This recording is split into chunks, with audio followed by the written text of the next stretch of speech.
আমি আজকে যেই কথাটা আপনাদের সামনে বলতে চাই, রাসূল এই রবিউল আউয়াল মাসে জন্মগ্রহণ করেছেন। যারা মিলাদুন নবী পালন করে রবিউল আউয়াল মাসের 12 তারিখে, তারাও কোনো কিতাবে দেখাইতে পারবে না রাসূল রবিউল আউয়াল মাসের 12 তারিখে জন্মগ্রহণ করেছেন। তারা যদি কোনো কিতাবে দেখায় রাসূল 12 তারিখে জন্মগ্রহণ করেছেন, আমি দেখাবো রাসূল 8 তারিখে জন্মগ্রহণ করেছেন। এই হুজুর দেখাবে হুজুর 11 তারিখে জন্মগ্রহণ করেছেন, উনি দেখাবে 7 তারিখে জন্মগ্রহণ করেছেন। অর্থাৎ রাসূলের জন্মের ব্যাপারে দিন তারিখ বারের ব্যাপারে ইখতিলাফ আছে, মতানৈক্য আছে, কিন্তু এই মাসেই রাসূল জন্মগ্রহণ করেছেন। আবার হুজুর আকরাম সাল্লাল্লাহু আলাইহি ওয়াসাল্লাম শৈশবকাল, যৌবনকাল, যুবক বয়স পুরাটাকে পার করার পরে হুজুরের বয়স যখন 40 পুরা হয়েছে, আমার নবী মুহাম্মদুর রাসূলুল্লাহ সাল্লাল্লাহু আলাইহি ওয়াসাল্লাম যখন নবুয়ত প্রাপ্ত হয়েছেন, হুজুর আকরাম সাল্লাল্লাহু আলাইহি ওয়াসাল্লামকে আল্লাহ পাক যখন বলছেন আনজির আশিরাতাকাল আকরাবিন, তোমার নিকটতম মানুষগুলিকে দ্বীনের দাওয়াত দাও, হুজুর আকরাম সাল্লাল্লাহু আলাইহি ওয়াসাল্লাম সাফা পাহাড়ে যায় উঠছেন। তখনকার সময়ে মানুষকে আহ্বান করার সিস্টেম ছিল, কোন একটা কাপড় রুমাল হাতে নিয়ে পাহাড়ের উপরে উঠে এইটা এইভাবে যখন ঘুরাইতো, মনে করত কোন একজন ব্যক্তি আমাদেরকে আহ্বান করতেছে, তিনি হয়তো কোনো বক্তৃতা করবেন।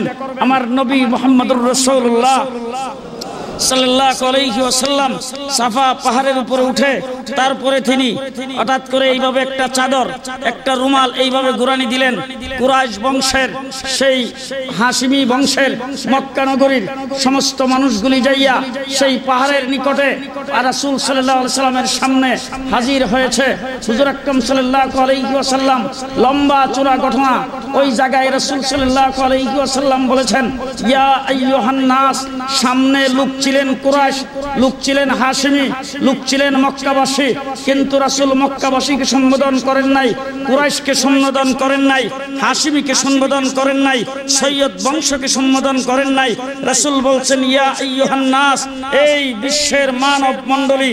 কারণ রাসূলের দাওয়াত শুধু কুরাইশ বংশের জন্য নয়, হাশিমি বংশের জন্য নয়, মক্কাবাসীদের জন্য নয়, কিয়ামত পর্যন্ত আগত পৃথিবীর সকল মানুষের জন্য। হুজুর বলছেন ইয়া আইয়ুহান নাস কুলু লা ইলাহা ইল্লাল্লাহু তুফলিহুন।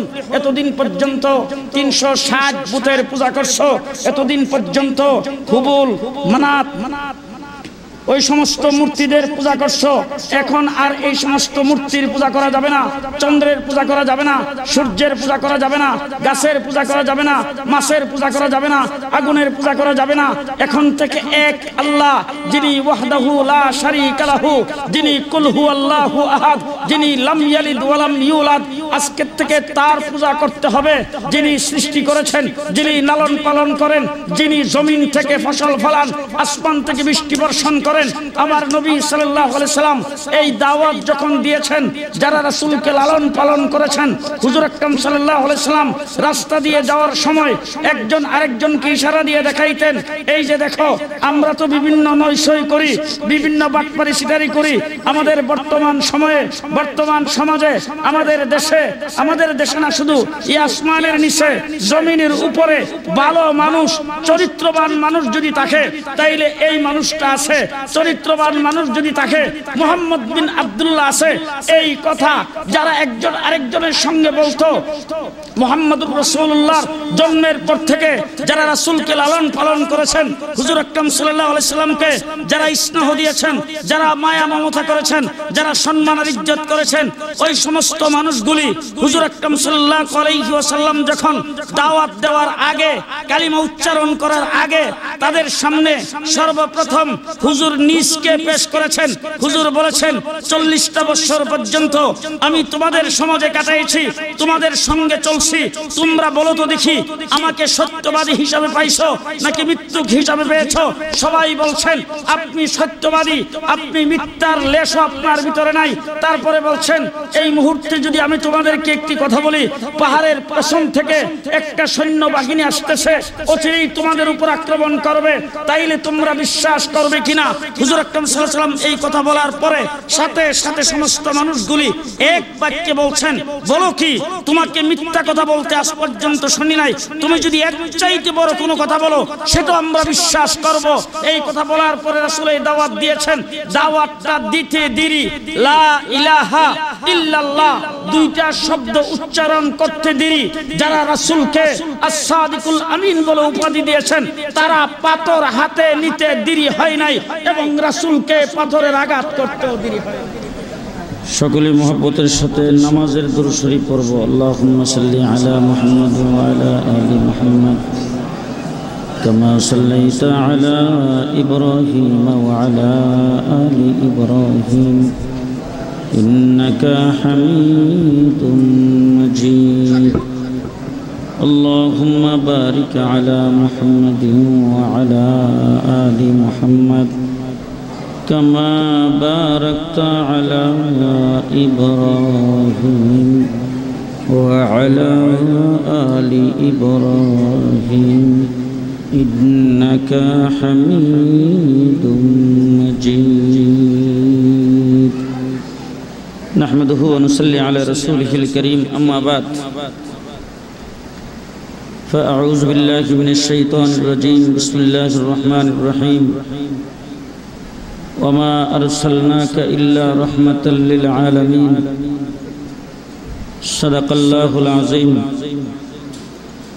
وقال رسول الله صلى الله عليه وسلم أنا خاتم النبيين لا نبي بعدي. وقال عليه الصلاة والسلام إنما بعثت معلما أو كما قال عليه الصلاة والسلام. बुजुर्गान मोहतरम, हजरत उलमाए किराम, आइम्माए मसाजिद, उपस्थित बिरादरान इस्लाम, दीर्घ समय आपनारा उलमाए किरामेर जबान थेके बर्तमान समयेर समय उपयोगी এবং আপনাদের জন্য যেই কথাগুলি শোনা প্রয়োজন সেই কথাগুলি আপনারা শুনেছেন। সম্ভবত আজকের এই মাহফিলের আমি আপনাদের সামনে শেষ পর্যায়ে এসেছি। এতক্ষণ যারা বয়ান করেছেন তাদের এই বয়ানগুলি বাক্সের ভিতরে বন্দি করে রাখা হয়েছে। এইগুলি আপনারা পরেও শুনতে পারবেন। আমার মতো একজন নালায়েক আমি যে কথাগুলি বলবো সেই কথাগুলি এইখানে রেকর্ড করার মতো না। তারপরেও আমার ভাইরা যারা এখানে এসেছেন আমি যদি এখন উঠাইয়া দেই তাইলে ওনারা পরে সমালোচনা করবেন। আর এমনিও যে রেকর্ড করার পরে ওনাদের সবাই যে আমার পক্ষে বলবেন তা না, কিছু বিরুদ্ধেও বলবেন। এইগুলি যাই না শুনেই আমরা কথা বলব। তবে আমার ভাইরা এই রেকর্ড করাটা আমি পছন্দ করি না। তারপরও আমার আজ পর্যন্ত কোথাও কোনো মাহফিলে আমি আমার নিজের থেকে আমার একটা শব্দ কোথাও রেকর্ড করিনি। যাই হোক, অনেক ওয়াজ আপনারা শুনেছেন, অনেক কথাই শুনেছেন। আমি আপনাদের সামনে অত্যন্ত সংক্ষেপে দু চারটি কথা আলোচনা করব। মাহফিলটা মসজিদের ভিতরে, বাইরে হইলেই করোনা ধরবে, এই জন্যে বাহিরে করা যায়। করোনাও এমন একটা রূপ যেটা মাহফিলে আসে বাজারে যায় না। মাহফিলে আসে বাজারে যায় না। গত কুরবানির সময় গরুর বাজারে কিন্তু লোকের অভাব ছিল না। গরু আর মানুষ একসাথে, সেখানে কিন্তু করোনা নাই। মুরগির বাজারে করোনা যায় না, মাছের বাজারে করোনা নাই, তরকারির বাজারে করোনা নাই, শপিং মলে করোনা নাই। রাস্তাঘাটে আজকে আসরের নামাজ পড়ে রওনা হয়েছে। আপনাদের এখানে আইসা পৌঁছতে কয়টা বাজে? 4 থেকে 4.5 ঘন্টা। ঢাকা মিরপুর থেকে আপনাদের পর্যন্ত আসতে যে সময়টা লাগলো, কেন লাগছে? জামটা কেন? গরু ছাগল চলে গাজীপুরের রাস্তা দিয়ে না মানুষ চলে? জামটা কি মানুষের না গরু ছাগলের? তাইলে মানুষ একত্রিত হইলেই যদি করোনা ধরে, তাইলে এইটা শুধু ওয়াজ মাহফিলের জন্য বাধা কেন? সব জায়গায় তো বাধা হওয়ার। ওয়াজ মাহফিল বাহিরে পারমিশন নাই।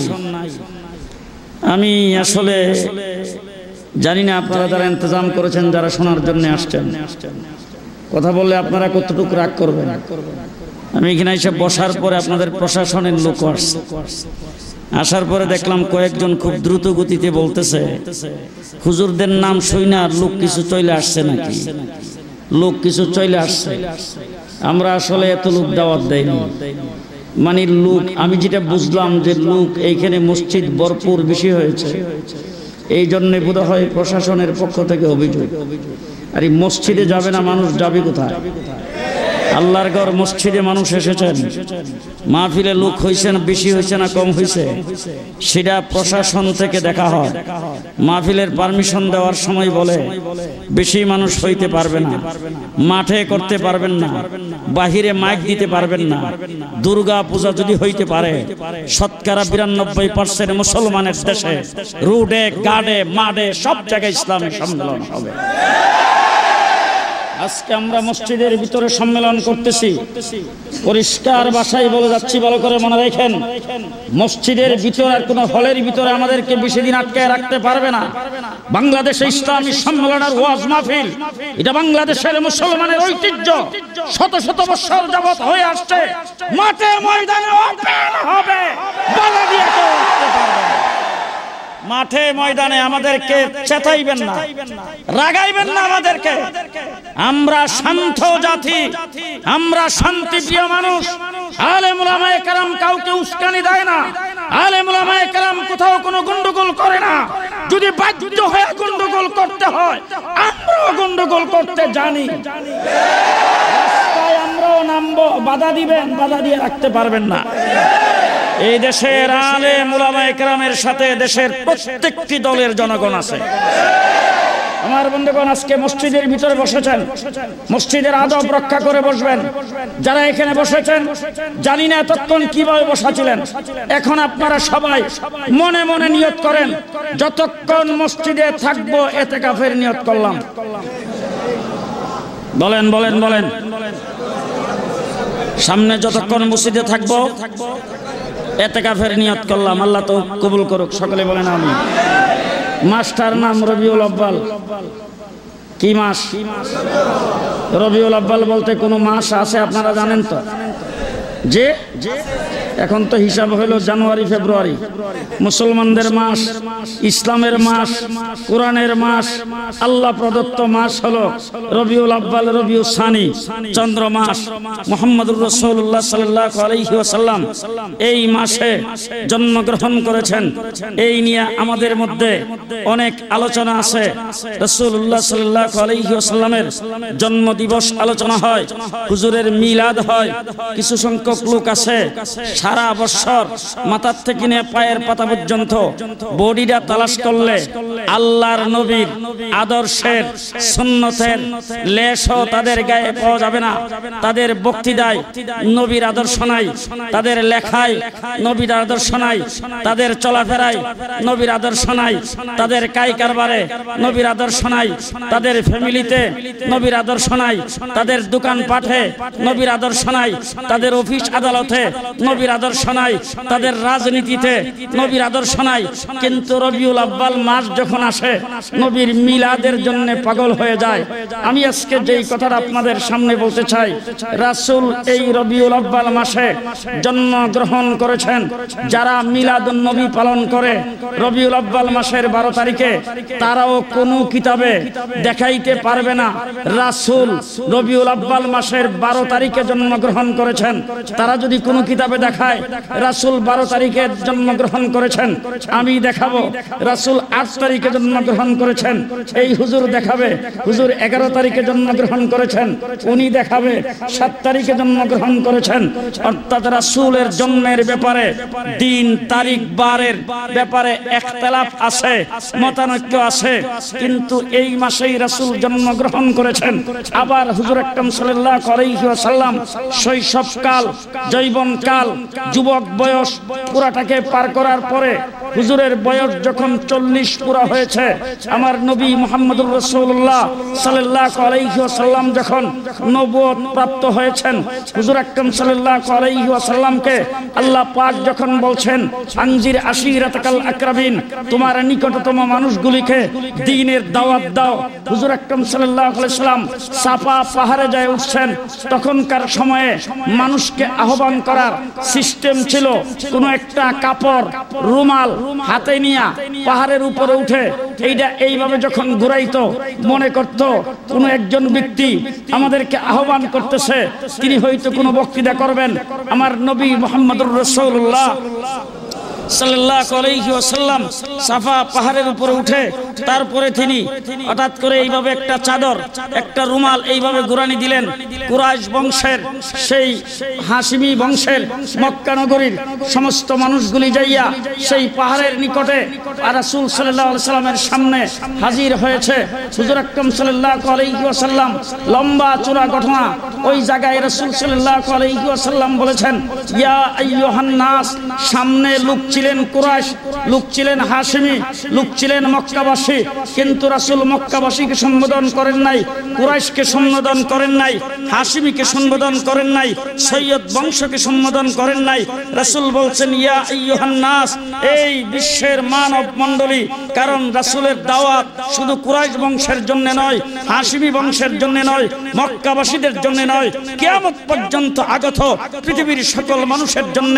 হুজুর বলছেন ইয়া আইয়ুহান নাস কুলু লা ইলাহা ইল্লাল্লাহু তুফলিহুন।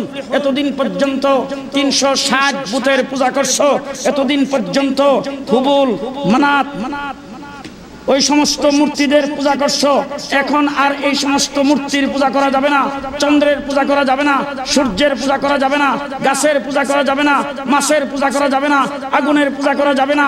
এখন থেকে এক আল্লাহ, যিনি ওয়াহদাহু লা শারীকা লাহু, যিনি কুল হুয়াল্লাহু আহাদ, যিনি লাম ইয়ালিদ ওয়া লাম ইউলাদ, আজকের থেকে তার পূজা করতে হবে। যিনি সৃষ্টি করেছেন, যিনি লালন পালন করেন, যিনি জমিন থেকে ফসল ফলান, আসমান থেকে বৃষ্টি বর্ষণ করেন। আমার নবী সাল্লাল্লাহু আলাইহি সাল্লাম এই দাওয়াত যখন দিয়েছেন, যারা রাসূলকে লালন পালন করেছেন, হুজুর আকরাম সাল্লাল্লাহু আলাইহি সাল্লাম রাস্তা দিয়ে যাওয়ার সময় একজন আরেকজনকে ইশারা দিয়ে দেখাইতেন, এই যে দেখো, আমরা তো বিভিন্ন নৈশয় করি, বিভিন্ন বাটপারি সিটারি করি। আমাদের বর্তমান সময়ে, বর্তমান সমাজে, আমাদের দেশে না শুধু এই আসমানের নিচে, জমিনের উপরে ভালো মানুষ, চরিত্রবান মানুষ যদি থাকে, তাইলে এই মানুষটা আছে। চরিত্রবান মানুষ যদি থাকে, মুহাম্মদ বিন আব্দুল্লাহ আছে।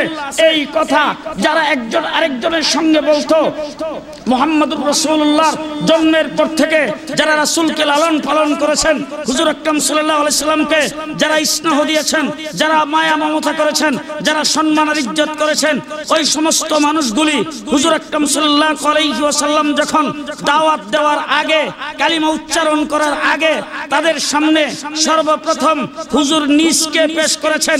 হুজুর বলেছেন, 40টা বছর পর্যন্ত আমি তোমাদের সমাজে কাটাইছি, তোমাদের সঙ্গে চলছি, তোমরা বলো তো দেখি, আমাকে সত্যবাদী হিসাবে পাইছো নাকি মিথ্যুক হিসাবে পেয়েছো? সবাই বলছেন আপনি সত্যবাদী, আপনি মিথ্যার লেশও আপনার ভিতরে নাই। তারপরে বলছেন, এই মুহূর্তে যদি আমি তোমাদেরকে একটি কথা বলি, পাহাড়ের পেছন থেকে একটা সৈন্য বাহিনী আসতেছে, অচিরেই তোমাদের উপর আক্রমণ করবে, তাইলে তোমরা বিশ্বাস করবে কিনা? হুজুর আকরাম সাল্লাল্লাহু আলাইহি ওয়াসাল্লাম এই কথা বলার পরে সাথে সাথে সমস্ত মানুষগুলি এক বাক্যে বলছেন, বলো কি, তোমাকে মিথ্যা কথা বলতে আজ পর্যন্ত শুনি নাই, তুমি যদি এর চাইতে বড় কোনো কথা বলো সেটা আমরা বিশ্বাস করব। এই কথা বলার পরে রাসূল এই দাওয়াত দিয়েছেন। দাওয়াতটা দিতে দেরি, লা ইলাহা ইলাহা ইল্লাল্লাহ দুইটা শব্দ উচ্চারণ করতে দেরি যারা রাসূলকে as-সাদিকুল আমিন বলে উপাধি দিয়েছেন তারা পাথর হাতে নিতে দেরি হয় নাই এবং রাসূলকে পাথরের আঘাত করতেও দেরি হয় নাই। এবার যেটা বলতে চাই, হুজুর জন্মগ্রহণ করেছেন রবিউল আউয়াল মাসে, আল্লাহর নবী লা ইলাহা ইল্লাল্লাহ দাওয়াত দিয়েছেন সেই সাফা পাহাড়ের উপর উঠে, সেটাও রবিউল আউয়াল মাসে। আর সর্বপ্রথম মক্কাবাসী কুরাইশরা রাসূলের উপরে আঘাত করেছেন, সেটাও রবিউল আউয়াল মাসে। ওই মাসটাও কোন মাস? ওই মাসটা কোন মাস? এটাও রবিউল আউয়াল মাস। এবার রাসূল সাল্লাল্লাহু আলাইহি ওয়াসাল্লাম 13টি বছর পর্যন্ত মক্কা নগরীতে কাটিয়েছেন। হুজুর আকরাম সাল্লাল্লাহু আলাইহি ওয়াসাল্লাম 13 বছরের ভিতরে আল্লাহর নবী নির্যাতিত হয়েছেন, সাহাবায়ে কেরাম নির্যাতিত হয়েছেন, আবু বকর সিদ্দিক আহত হয়েছে, ওমর ইবনুল খাত্তাব আহত হয়েছে। আমার ভাইরা, সেই মুসলমানদের উপরে এমন কোন নির্যাতন নাই যেই নির্যাতন মুসলমানদের উপরে আসে নাই। কিন্তু তারপরে রাসূল সাল্লাল্লাহু আলাইহি ওয়াসাল্লাম নিজের মাতৃভূমি যখন রাসূল মদিনায় চলে যান, তখন বাইতুল্লাহর দিকে তাকায়া রাসূল বলছেন, ও বাইতুল্লাহ, ও আল্লাহর ঘর, আমি তো এখানেই জন্মগ্রহণ করেছি। আজকে সেই 53টা বছর পর্যন্ত তোমার চতুর্দিকে আমি কাটাইছি, তোমার পাশে কাটাইছি। তোমার প্রতি আমার মহব্বত, ভালোবাসা এবং আল্লাহ প্রদত্ত মহব্বত তোমার প্রতি কোনো দিক থেকে আমার কম নাই। কিন্তু তোমার আশেপাশের লোকেরা আমাকে তোমার কাছে থাকতে দিল না। এই কথা বলে রাসূল চোখের পানি ছেড়ে এখান থেকে বিদায় নিয়ে রাসূল যে মদিনায় গিয়েছেন, সেটাও রবিউল আউয়াল মাসে গিয়েছেন, জন্মগ্রহণ করেছেন। রবিউল আউয়ালে দ্বীনের দাওয়াত শুরু করেছেন, পাথরের আঘাত খাইছেন, হিজরত করেছেন রবিউল আউয়ালে। এরপরে রাসূল সাল্লাল্লাহু আলাইহি ওয়াসাল্লাম 10 বছর মদিনায় কাটাইবার পরে হুজুর আকরাম সাল্লাল্লাহু আলাইহি সাল্লাম যখন মদিনায় গিয়েছিলেন, যাইয়া সর্বপ্রথম যেই রাষ্ট্র কায়েম করেছিলেন, এই রাষ্ট্রের এরিয়া ছিল মাত্র 6.5 বর্গ মাইল।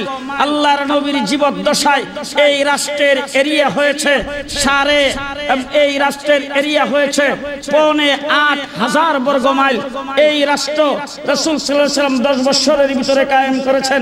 10 বছরের ভিতরে রাষ্ট্র কায়েম করে 1.25 লক্ষ সাহাবায়ে কেরামকে নিয়ে রাসূল সাল্লাল্লাহু আলাইহি সাল্লাম মক্কায় যাইয়া হজ করে। আমার রাসূল সাল্লাল্লাহু আলাইহি ওয়াসাল্লাম তখন মক্কা মদিনা সহ বিশাল একটি এরিয়ায় কালিমার পতাকা উড্ডীন করে এবার হুজুর আকরাম সাল্লাল্লাহু আলাইহি ওয়াসাল্লাম দুনিয়া থেকে যখন বিদায় হয়েছেন, সেই মাসটাও রবিউল আউয়ালের মাস। কোন মাস? কোন মাস? রবিউল আউয়ালের মাস।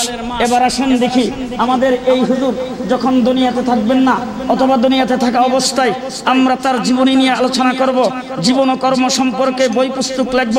আল্লামা আহমদ শফি রহমাতুল্লাহি আলাইহি দুনিয়ার থেকে চলে গেছেন। এখন প্রত্যেক দিন বিভিন্ন জায়গায় হুজুরের জীবন ও কর্ম সম্পর্কে আলোচনা হচ্ছে। বিশাল বিশাল বই পুস্তক লেখা হবে, স্মারক বের করা হবে, বিভিন্ন সংগঠন বের করবে, তার মাদ্রাসা বের করবে, বক্তবৃন্দরা বের করবে। হাফিজ জি হুজুর চলে গেছেন, স্মারক বের হয়েছে। শামসুল হক ফরিদপুরি চলে গেছেন, স্মারক বের হয়েছে। মুফতি ফজলুল হক আমিনী চলে গেছেন, স্মারক বের হয়েছে। হযরত শাইখুল হাদিস আল্লামা আজিজুল হক চলে গেছেন, স্মারক গ্রন্থ বের হয়েছে। আলোচনা হচ্ছে প্রতি বছরে বিভিন্ন জায়গায় স্মরণ সভা হয়, সেখানে আলোচনা হয়। এবার আমি জিজ্ঞেস করতে চাই, পৃথিবীর ওলি আব্দুল গাউস কুতুব, মঈনুদ্দিন চিশতি, আব্দুল কাদের জিলানী, ইমামে আজম আবু হানিফা, এই সমস্ত বড় বড় ব্যক্তি, এমনকি হযরত আবু বকর সিদ্দিক থেকে শুরু করে 1.25 লক্ষ সাহাবায়ে কেরাম থেকে আজকে 1400 বছর পর্যন্ত বড় বড় মুনিশি যারা পৃথিবীতে আগমন করেছেন, অন্য লাইনে আসেন, রাজনৈতিক দৃষ্টিকোণ থেকে আসেন, আমার দেশের মহান নেতা মাওলানা ভাসানী, আমার দেশের স্বাধীনতা স্থপতি বঙ্গবন্ধু শেখ মুজিবুর রহমান, আমার দেশের জিয়াউর রহমান, আমার দেশের এরশাদ সাহেব, আমার দেশের সরওয়ার্দী সাহেব, আমার দেশের বর্তমান বেগম খালেদা জিয়া, শেখ হাসিনা, তারা যদি দুনিয়াতে না থাকেন, তাদেরও স্মারক গ্রন্থ বের হবে, তাদেরও জীবনে আলোচনা হবে। আলোচনাটা হবে জন্মের থেকে শুরু, মৃত্যু পর্যন্ত শেষ। জন্মের থেকে শুরু মৃত্যু পর্যন্ত শেষ। আল্লাহ মাহমুদ শফি সম্পর্কে আলোচনা করবেন, তার সম্পর্কে আলোচনা। তিনি জন্মগ্রহণ করেছিলেন রাঙ্গুনিয়াতে। তাই তিনি কোন গ্রামে জন্মগ্রহণ করেছিলেন, সেখানে তার বাবার নাম কি, মার নাম কি, কোন ঘরে জন্মগ্রহণ করেছিলেন, ওখান থেকে শুরু। এরপরে তিনি শৈশবকাল কোথায় কাটাইয়েছেন, তারপরে কোন মাদ্রাসায় সর্বপ্রথম লেখাপড়া শুরু করেছেন। এরপরে তিনি হাটাজারি মাদ্রাসায় লেখাপড়া করে তারপরে গেছেন তিনি দেওবন্দ, যাইয়া হুসাইন আহমদ মাদানির কাছে বুখারী শরীফ পড়েছেন, আধ্যাত্মিকতা হাসিল করেছেন। সেখান থেকে খেলাফত পাইয়া তারপরে তিনি বাংলাদেশে এসে হাটাজারি মাদ্রাসায় পড়ানো শুরু করেছেন। প্রায় 40 বছর পর্যন্ত একাধারে হাটাজারি মাদ্রাসার মুহতামিমের দায়িত্ব পালন করে তারপরে তিনি ইন্তেকাল করেছেন। এই তো আলোচনা নাকি? এই তো আলোচনা। আমি জুনায়েদ আল হাবিব আপনাদের এখানে আসছি। আপনারা এখন আমার সম্পর্কে নানান ধরনের কথাবার্তা বলতেছেন। কেউ বলতেছেন খতিবে বাঙ্গাল, কেউ বলতেছেন মুজাহিদে আজম, কেউ বলতেছেন এই, কেউ বলতেছেন সেই। এই যে আমার সম্পর্কে কথাবার্তা বলতেছেন, আজ পর্যন্ত কোনোদিন শুনছেন যে আজকের থেকে 50-60 বছর আগে, আজকের থেকে 70-80 বছর আগে আপনাদের এলাকায় কোনো একজন ব্যক্তি আইসা এই কথা বলছিলেন? ব্রাহ্মণবাড়িয়াতে গ্রামের নাম অষ্টগ্রাম, যুগটার নাম হলো আব্দুল মতিন, তার ঘরে একটা ছেলে জন্মগ্রহণ করবে। যেই ছেলেটা 50 বছর 60 বছর বয়স হওয়ার পরে তিনি সারা বাংলাদেশে ওয়াজ করবেন।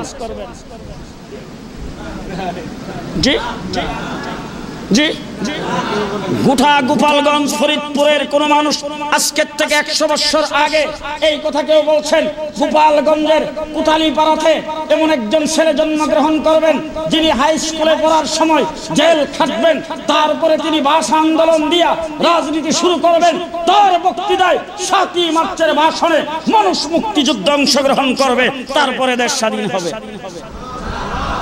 এই কথা কোনোদিন শুনছেন? কোনোদিন শোনেন নাই। তিনি জন্মের পরে যখন দেশ স্বাধীন করেছেন, স্বাধীনের পরে যখন দেশ গঠন করতে চেয়েছেন, এবার সবাই আমার দেশের প্রধানমন্ত্রী সহ সকলেই বক্তৃতায় বলে পদ্মা সেতু বঙ্গবন্ধুর স্বপ্ন, যমুনা সেতু বঙ্গবন্ধুর স্বপ্ন, এই মুখটা বঙ্গবন্ধুর স্বপ্ন। এই স্বপ্নকে তিনি মানে জন্মের আগে দেখছেন না পরে দেখছেন? তাইলে পৃথিবীর যত মনীষী দেখেন, ধর্মীয় হোক, বিধর্মী হোক, ইহুদি হোক, খ্রিস্টান হোক, লিডার হোক, অথবা কোনো আল্লাহর ওলি বা কোনো কামেল ব্যক্তি হোক, তার আলোচনা জন্মের থেকে শুরু মৃত্যু পর্যন্ত, জন্মের থেকে শুরু মৃত্যু পর্যন্ত, আস্তে কম, মৃত্যু পর্যন্ত শেষ। একমাত্র ব্যক্তি, একমাত্র মনীষী, একমাত্র নবী মুহাম্মদুর রাসূলুল্লাহ সাল্লাল্লাহু আলাইহি ওয়াসাল্লামের আলোচনা জন্মের থেকে হয় নাই। সেই আলোচনা পৃথিবীর যাবতীয় সবকিছু সৃষ্টি করার 1000 বছর আগের থেকে শুরু হয়েছে। সুবহানাল্লাহ জোরে কইলে আবার থানার থেকে শুনবে, আসতে কই। মুহাম্মদুর রাসূলুল্লাহ সাল্লাল্লাহু আলাইহি ওয়াসাল্লামের আলোচনা শুরু হয়েছে পৃথিবীর যাবতীয় সবকিছু সৃষ্টি করার 1000 বছর আগের থেকে। এই জন্য আমরা উলামায়ে দেওবন্দ, উলামায়ে কওমিয়া রবিউল আব্বাল পালন করি না। ইয়া নবী সালাম আলাইকা কইয়া জিলাপি খাই না, খিচুড়ি লিয়া মারামারি লাগি না, ফিন্নি লিয়া কারাকারি লাগি না। আমরা মিলাদ কায়েম রবিউল আব্বাল মাসে করি না। তার কারণ হলো আমাদের নবী রবিউল আব্বাল মাসে মায়ের পেটের থেকে জন্মগ্রহণ করেছেন।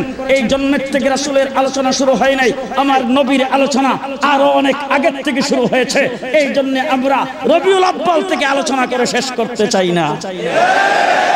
মুহাম্মদুর রাসূলুল্লাহ সাল্লাল্লাহু আলাইহি ওয়াসাল্লাম পৃথিবীতে আগমন করেন নাই, আমার নবী সাল্লাল্লাহু আলাইহি ওয়াসাল্লাম আসেন নাই। আমি আপনাদেরকে কোন দিক থেকে বলবো, কোন কথাটা বলবো? একজন সাহাবী এসে হুজুর আকরাম সাল্লাল্লাহু আলাইহি ওয়াসাল্লামকে জিজ্ঞেস করতেছেন, ও আল্লাহর হাবিব, আপনি নবী হইলেন কবে? হুজুর আপনি নবী হইলেন কবে? এই সাহাবী যিনি প্রশ্ন করেছেন, তিনি হুজুর যে মা আমিনার ঘরে জন্মগ্রহণ করেছেন, হুজুরের বাবা যে আব্দুল্লাহ, হুজুর যে মক্কা নগরীতে জন্মগ্রহণ করছেন, কোন সময় হুজুর জন্ম হইছে, এরপরে হুজুরের শৈশবকাল কোন জায়গায় কাটছে, এরপরে হুজুর নবুয়ত কোন জায়গায় পাইছে, হেরা গুহার থেকে হুজুর কোরআন নিয়ে বের হইছে, তারপরে হুজুর আকরাম সাল্লাল্লাহু আলাইহি ওয়াসাল্লাম মক্কার জমিনে কাটাইছে, এরপরে হুজুর হিজরত করে মদিনায় আসছে, সব তার জানা আছে। কিন্তু সেই প্রশ্ন করতেছেন হুজুর নবী হইলেন কবে? রাসূল তার প্রশ্নটা বুঝে ফেলছেন। বুঝা হুজুর আকরাম সাল্লাল্লাহু আলাইহি সাল্লাম বলতেছেন, কুনতু নবিয়্যান ওয়াল আদমু বাইনাল মা'i ওয়াত তিন। আমি তখনও নবী ছিলাম যখন আদম আলাইহিস সালাতু ওয়াস সালাম পানি আর মাটিতে মিশ্রিত অবস্থায় ছিল। আমি তখনও নবী ছিলাম যখন আদম আলাইহিস সালাম পানি আর মাটিতে মিশ্রিত অবস্থায় ছিল, অর্থাৎ আদমকে বানানো হয় নাই, তখনই আমি নবী ছিলাম। সুবহানাল্লাহ জোরে কর। মুহাম্মদুর রাসূলুল্লাহ সাল্লাল্লাহু আলাইহি ওয়াসাল্লামের আলোচনা কোথায় থেকে আমি বলবো আপনাদেরকে। হযরত আদম আলাইহিস সালামকে আল্লাহ পাক তৈরি করেছেন। তৈরি করার পরে আদম আলাইহিস সালাতু ওয়াস সালামের পৃষ্ঠ থেকে আল্লাহ তাবারক ওয়া তাআলা तमाम পৃথিবীর যত মানুষ, সমস্ত মানুষকে একসাথে আল্লাহ পাক রূহের জগতে বানিয়েছেন। আমিও ছিলাম, আমার বাবাও ছিল, আমার উস্তাদরাও ছিল, আবু বকর সিদ্দিকও ছিল, উসমান আলীও ছিল, হুজুর আকরাম সাল্লাল্লাহু আলাইহি ওয়াসাল্লামের সাহাবায়ে কেরামও ছিল, শুহাদায়ে আযমও ছিল, আইম্মায়ে মুজতাহিদিনও ছিল। 1450 বছর যত মানুষ পৃথিবীতে আগমন করেছেন, ইহুদি, খ্রিস্টান, ফেরাউনও ছিল, নমরুদও ছিল, ইব্রাহিম আলাইহিস সালামও ছিল, মুসা আলাইহিস সালামও ছিল, 1,24,000 পয়গম্বরও ছিল। সমস্ত মানুষ কিয়ামত পর্যন্ত যারা আগমন করবে তারাও ছিল। রূহের জগতে আল্লাহ পাক সকলকে সৃষ্টি করে আল্লাহ তাবারক ওয়া তাআলা দুইটা সমাবেশ করছেন। একটা করছেন সেমিনার, আর একটা করছেন সমাবেশ। একটা সেমিনার আর একটা সমাবেশ। এবার সমাবেশ হয় আম, প্রত্যেককে মাইক দিয়ে দাওয়াত দেয় আর বলে চলো চলো ঢাকা চলো, এরকম ভাবে স্লোগান দেয়। যারা খুশি তারাই যাইতে পারে, যাইয়া সবাই সেখানে জমা হয়, দুনা বক্তৃতা হয়, স্লোগান হয়, এটারে বলে সমাবেশ। আর একটা হয় সেমিনার। সেমিনার যেটা হয় আলাদা, সেমিনারের জন্য কার্ড সাইপা, কার্ডের নিচ দিয়ে আবার লেখা থাকে আসার সময় কার্ডটা সাথে নিয়ে আসবেন, গেইটে চেকিং এর সময় প্রদর্শন করবেন। ঠিক কিনা বলেন? তাইলে ওইভাবে দুইটা সমাবেশ হয়েছে, একটা হলো সেমিনার আর একটা হলো সমাবেশ। সমাবেশের মধ্যে আমরাও সবাই ছিলাম। সমাবেশের মধ্যে আমরা সবাই ছিলাম। ওই সমাবেশে আল্লাহ তাবারক ওয়া তাআলা সমস্ত মানুষকে সম্বোধন করে বলছেন, আলাস্তু বিরাব্বিকুম, আলাস্তু বিরাব্বিকুম, আমি কি তোমাদের প্রভু নই? আমি জিজ্ঞেস করতে চাই, ওই সময় যে সমাবেশটা হয়েছে আর আল্লাহ যে আমাদের প্রশ্ন করছেন, আল্লাহ কি আপনাদের মতো সাহেবের মতো? আপনাদের মেয়র সাহেবের লাগান। আল্লাহ হলেন আহকামুল হাকিমিন, तमाम জাহানের সৃষ্টিকর্তা। ঠিক না ঠিক? তিনি প্রশ্ন করেছেন, যাদেরকে প্রশ্ন করেছেন তারা কোন ইউনিভার্সিটিতে পড়ছে? জি, আমরা কোথাও লেখাপড়া করছি? কোথাও আমরা লেখাপড়া করি নাই। তখন আদম আলাইহিস সালাম থেকে শুরু করে ঈসা আলাইহিস সালাম পর্যন্ত যত নবী, যত ওলি, আব্দাল, গাউস, কুতুব যা আছে, হযরত আবু বকর সিদ্দিক থেকে শুরু করে 1,00,000 সাহাবায়ে কেরাম সবাই তখন আল্লাহ পাকের প্রশ্ন, আল্লাহ পাক আহকামুল হাকিমিন, আল্লাহ এত বড় মহান, আল্লাহু আকবার, আল্লাহ এত বড়, আল্লাহর প্রশ্নের জবাবটা আমি কিভাবে দেব, কি দিব, কোন কথা বললে আবার কি হয়, এই জন্য আল্লাহর প্রশ্নের জবাবটা কিভাবে দেবেন, এই জন্য সমস্ত রূহের জগতের যারা আমরা ছিলাম সবাই, সমস্ত নবীরা পর্যন্ত আমার নবী মুহাম্মদুর রাসূলুল্লাহ সাল্লাল্লাহু আলাইহি ওয়াসাল্লামের চেহারার দিকে তাকায় আছেন। উনি যেই জবাব দিবে সেটাই হবে আমাদের জবাব। সবাই ওই দিকে তাকায় আছেন, হুজুর কি বলেন? আমার নবী সর্বপ্রথম বলছেন বালা। আমার নবী কি বলছেন? বালা। যখন আল্লাহ পাকের মাহবুব আল্লাহর হাবিব যখন বলছেন বালা, সমস্ত নবীরা তখন বলেন বালা। সমস্ত নবীরা যখন বালা কইয়া ইশারা দিছে, সব নবীর উম্মতের মুখ দিয়া বলছেন বালা। তাহলে আমার নবীর আলোচনা কি রবিউল আউয়াল দিয়া শুরু? জি, আচ্ছা, এখন এই আলমে আরোহাতে যে হুজুর আকরাম সাল্লাল্লাহু আলাইহি ওয়াসাল্লাম এই লিডারিটা করলেন, সকলের আগে জবাব দিলেন, আর সবাই যে হুজুরের দিকে ছায়া রইলেন, এটা বোধহয় রবিউল আউয়ালের আগে না পরে? এই কাজটা রবিউল আউয়ালের আগে না পরে? আস্তে কও। জি, আমার নবী মুহাম্মদুর রাসূলুল্লাহ সাল্লাল্লাহু আলাইহি ওয়াসাল্লাম। আপনারা কি বিরক্ত হয়ে গেছেন? হযরত আদম আলাইহিস সালাতু ওয়াস সালামকে আল্লাহ পাক তৈরি করেছেন, আদমের লাশটা বানাইছে তাইফের জমিনে। কোন জায়গায়? তাইফের জমিনে।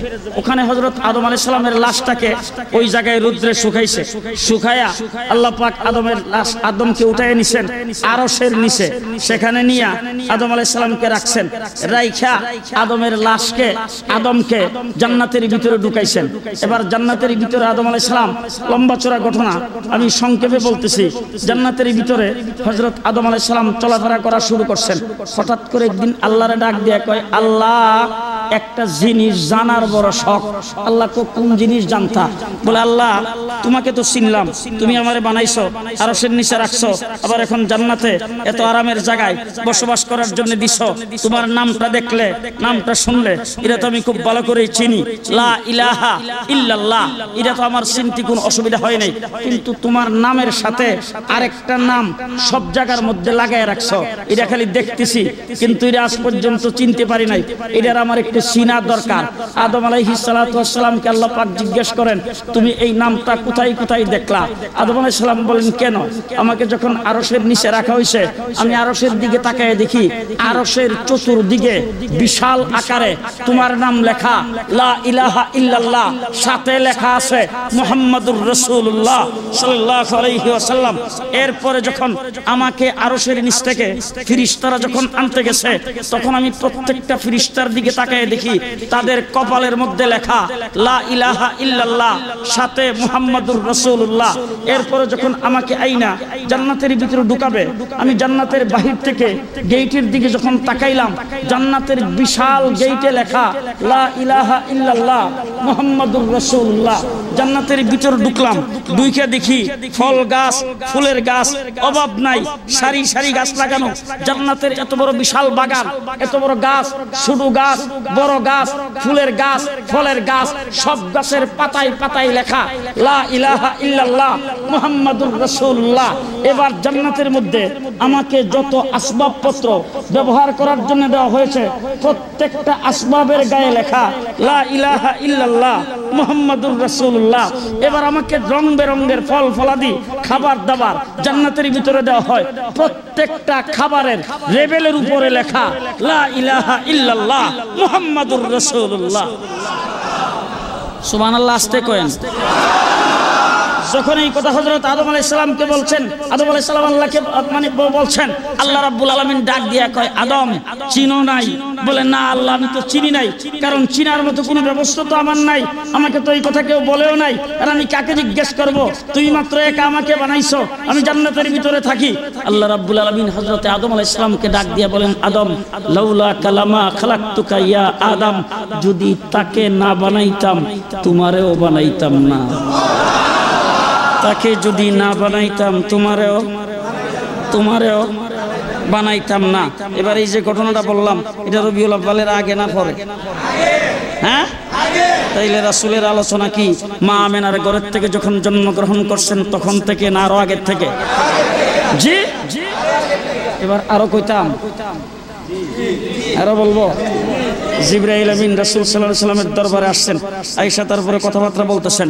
সব সময় জিবরাইল যে উহি নিয়ে আইছে এরকম না, অনেক সময় এসে গল্প সল্প করছে। তার কারণ হলো জিবরাইল আসছেন নবীদের কাছে উহি নিয়ে, আদম আলাইহিস সালামের কাছে উহি নিয়ে কিন্তু জিবরাইলই আইছে। কথা কয়েন, আপনাদের আমাদের বাংলাদেশের কোন গোয়েন্দা বাহিনীর লোক কিন্তু আদমের কাছে যায় নাই। আদমের কাছে কাটা আইছে জিবরাইল, হযরতে আদম আলাইহিস সালামের কাছে আইছে জিবরাইল 1,24,000 পয়গম্বরের কাছে উহি প্রেরণের জন্য আল্লাহ পাক জিবরাইলকে দায়িত্ব দিছে। আর নবীদের যত সমস্যা, সব সমস্যার সমাধানের জন্য আল্লাহ পাক জিবরাইল আলাইহিস সালামকে দায়িত্ব দিছে। হযরত ইব্রাহিম আলাইহিস সালামের আগুনে ফেলাইছে, আগুনকে ফুল বাগিচা বানাইবার জন্য সেই জায়গায় তাৎক্ষণিক আল্লাহ পাক জিবরাইল আমিনকেই পাঠাইছে। হযরত ইসমাইলকে জবাই করবে, ছুরি যাতে গলার মধ্যে না লাগে আল্লাহ পাক জিবরাইলকে পাঠাইছে। হযরত ইউসুফরে কুয়ার ভিতরে ফেলাইছে, ওই জায়গায় কুয়ার মধ্যে যাতে পানিতে না ডুবে হাত দিয়ে ধরে রাখার জন্য আল্লাহ জিবরাইল দিয়ে পাঠাইছে।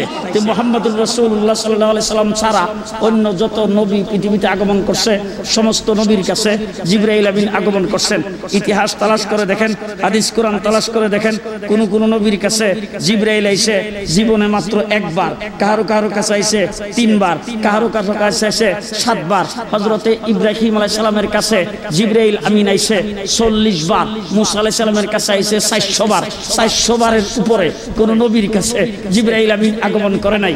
বুজুর্গানের দিন তার একটা পরিসংখ্যান বের করছেন, অর্থাৎ আদম থেকে নিয়ে ঈসা আলাইহিস সালাম পর্যন্ত যত নবী, সমস্ত নবীর কাছে জিবরাইল আমিন যতবার আসছে সবগুলোকে একত্রিত করিয়া ক্যালকুলেটর মিশন দিয়া যদি গড়ে ভাগ করা হয়, অর্থাৎ 1,24,000 পয়গম্বরের কাছে জিবরাইল যতবার আসছে যদি গড়ে ভাগ করা হয় প্রত্যেক নবীর ভাগে 3 বার করে হয়। কয়বার? 3 বার। আর আমার নবী মুহাম্মদুর রাসূলুল্লাহ সাল্লাল্লাহু আলাইহি সাল্লামের কাছে জিবরাইল আমিন একজনের কাছে একাধারে 24,000 বার আগমন করেছেন। কয়বার? 24,000 বার। তাহলে জিবরাইল আমিন তো ঘরে বাইরে সব সময় তো জিবরাইল আমিন থাকতেন, অর্থাৎ আল্লাহ বলে দিয়েছেন আমার হাবিব যেখানে যা তুমিও সেখানে যাই। আমার হাবিবের সাথে 24 ঘন্টা, কারণ আমার হাবিবই তো শেষ। এরপর তো তুমি মির্জা গোলাম কাদ্দানির মতো অপদার্থর কাছ থেকে উঠে নিয়ে যাইবা না। কথা বুঝেন নাই কারবার? এরপরে কিয়ামত পর্যন্ত কোন ব্যক্তি যদি নবী দাবি করে সে খারা কাফের হবে। সুতরাং আর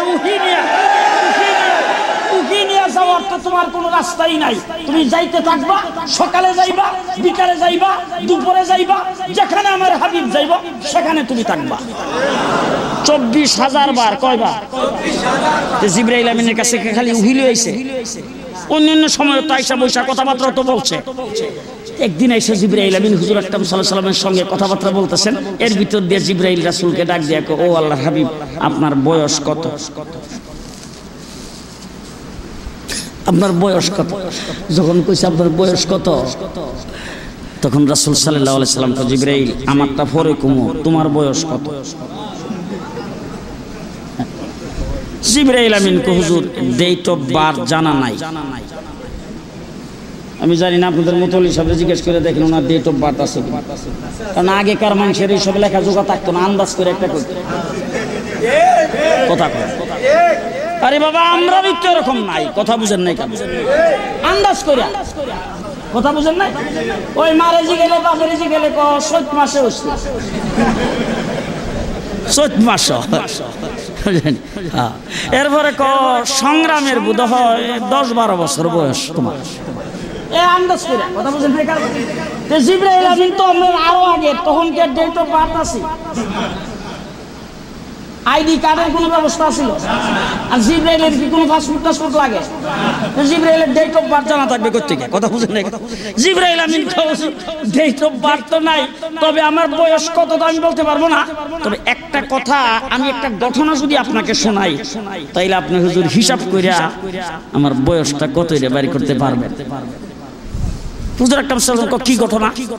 আল্লাহ পাক যখন আমাকে তৈরি করেছেন, তৈরি করার পরে আমি আরশের দিকে যখন তাকাইতাম তখন দেখতাম আল্লাহর আরশের নিকটে একটা তারা উড়ে। তারা কি উড়ে?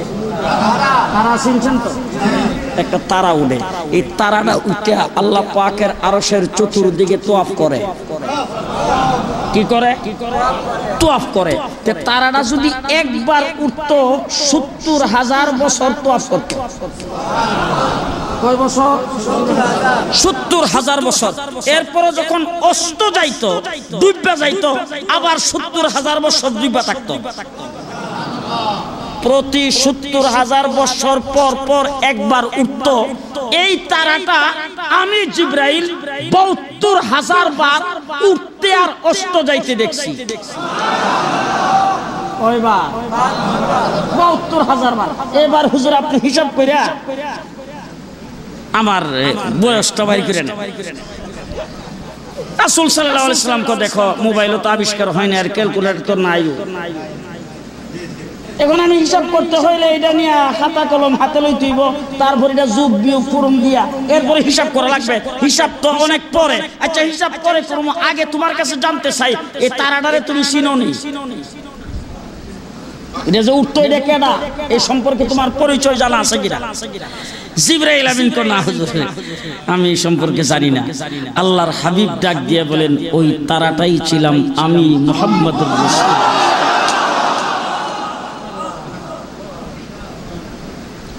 রবিউল আউয়ালের আগে না পরে?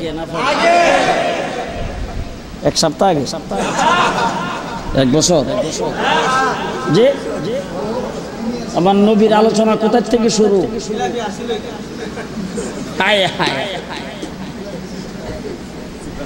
হযরত আদম আলাইহিস সালামকে আল্লাহ রাব্বুল আলামিন বলেছেন, আদম তাকে যদি না বানাইতাম তোমারও বানাইতাম না।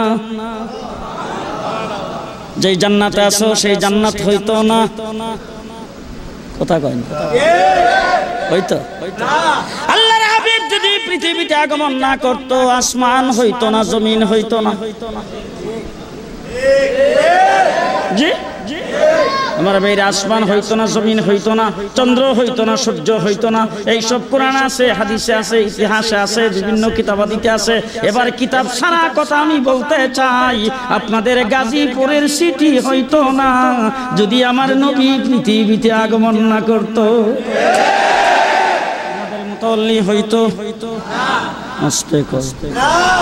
মসজিদ হইতো।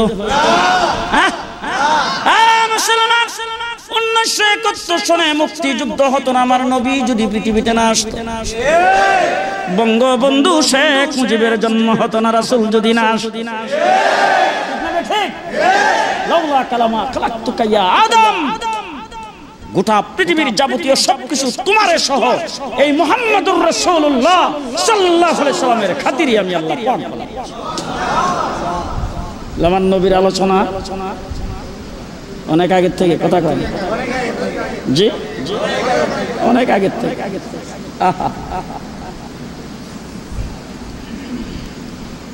আল্লাহর নবী মায়ের পেটে,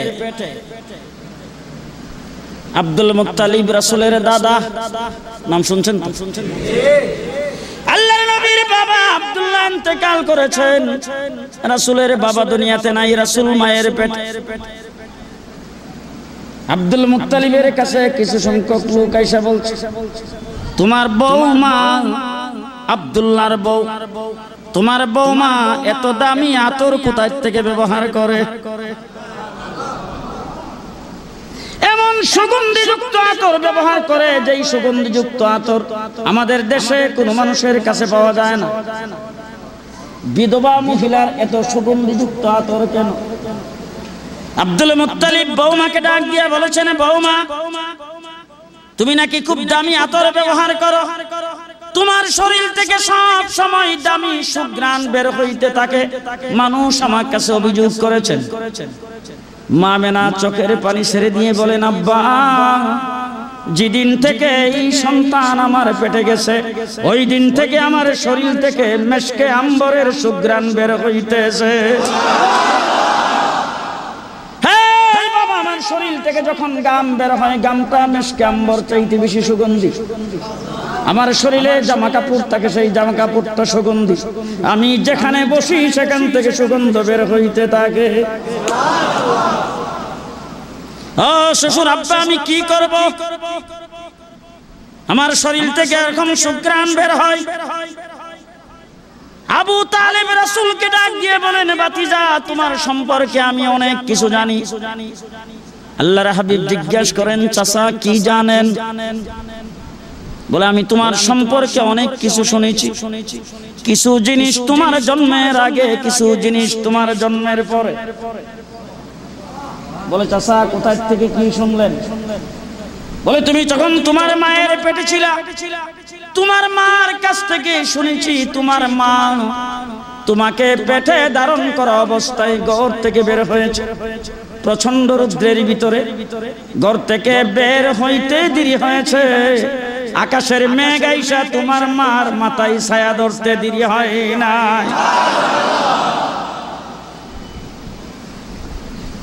বলে চাচা আর কি জানছেন? বলে আরো জানছি। বলে আর কি জানেন? বলে তোমার মা তোমাকে পেটে ধারণ করে কুয়া থেকে পানি উঠাইবার জন্য গিয়েছেন, যায় দেখে অন্য সময় বালতি দিয়ে টেনে টেনে পানি উঠাইতে হতো। তুমি যখন পেটে আগমন করেছো ওই সময় কুয়ার কিনারে গেলে তোমার মার জন্য পানি কুয়ার পারে উইটা রইছে, তাই না পানি উঠাইতে হয় না। বলে চাচা আর কি শুনছেন? বলে আরো শুনছি, তোমার মা বলছেন তোমার পেটে ধারণ করা অবস্থায় তোমার মা যখন পাথরের উপরে পা রাখতো পাথর মোমের মতো গইলা যাইতো, কাটার মধ্যে পা রাখলে কাটা ফুলে পরিণত হয়ে যাইতো। তোমার মা বলছেন যেদিন তোমার মা তোমাকে পেটে ধারণ করেছেন, পেটে থাকা অবস্থায় বিবি আসিয়া তোমার মাকে স্বপ্নে সালাম জানাইতো, বিবি মারিয়াম তোমার মাকে স্বপ্নে সালাম জানাইতো। শুধু তাই না, তোমার মাকে সালাম জানাইতো জান্নাতের হুর গিলমানেরা, চন্দ্র সূর্য তোমার মাকে সালাম জানিয়েছেন। বলে চাচা আর কি শুনেছেন? বলে আরো শুনেছি, দুনিয়ার মানুষ যখন জন্মগ্রহণ করে তখন মায়ের পেটে ব্যথা হয়, মার খুব কষ্ট হয়। তুমি যখন জন্মগ্রহণ করেছো তোমার মার কোনো ব্যথা হয় নাই, কোনো কষ্ট হয় নাই। এখন যা কইতেছি সব হইল মিলাদ। আরে মিলাদ তো কথা কয় কিছুক্ষণ মিলাদ ফেরা লই, এরপরে মিলাদ শুনবেন না? হাই হাই, আমি এখন আপনাদের সামনে যা আলোচনা করতেছি সবগুলি মিলাদ, ভালো করে বুঝেন। যত আলোচনা করতেছি সব মিলাদ। এবার আসেন উলামায়ে কেরামকে সাক্ষী রেখে বলতেছি, মিলাদ শব্দের অর্থ হলো জন্ম। রাসূল সাল্লাল্লাহু আলাইহি ওয়াসাল্লামের জন্ম সম্পর্কে আলোচনা যা করব, নবীর ফজিলত বাড়বে, নবীর ইজ্জত আর সম্মান বাড়বে, রাসূল সাল্লাল্লাহু আলাইহি ওয়াসাল্লামের আজমত বাড়বে। আমি যে আলোচনা করব এই আলোচনার দ্বারা আমি নফল ইবাদতের সওয়াব পাবো। আপনারা যে শুনবেন আপনারাও নফল ইবাদতের সওয়াব পাবেন। আপনারা নফল ইবাদতের সওয়াব পাবেন, আর আমি যে আলোচনা করব আমিও নফল ইবাদতের সওয়াব পাবো। আচ্ছা, এবার উলামায়ে কেরামকে জিজ্ঞেস করেন তো, নফল ইবাদতের সওয়াব ফরজ আদায় করলে পায় না না করলে? বলেন বলেন বলেন।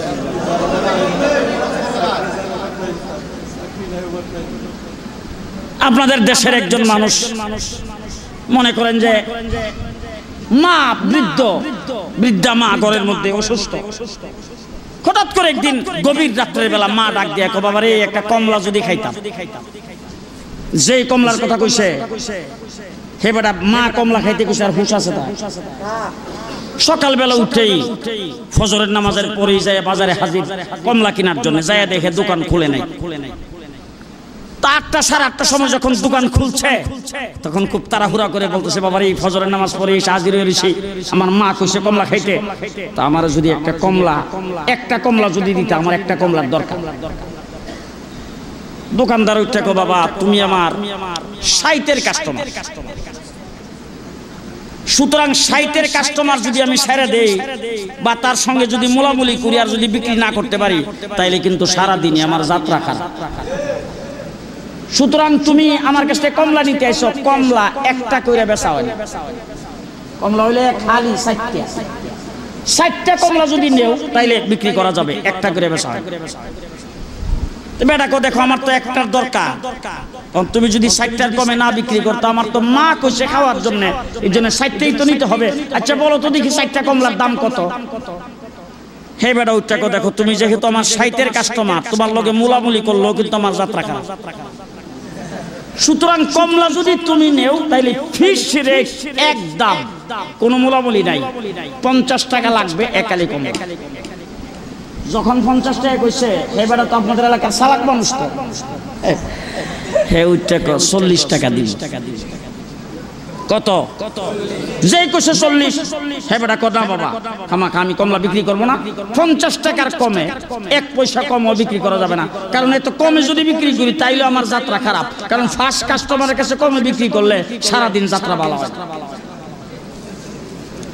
হে বেটা ও 40 টাকার থেকে বাড়ে না, আর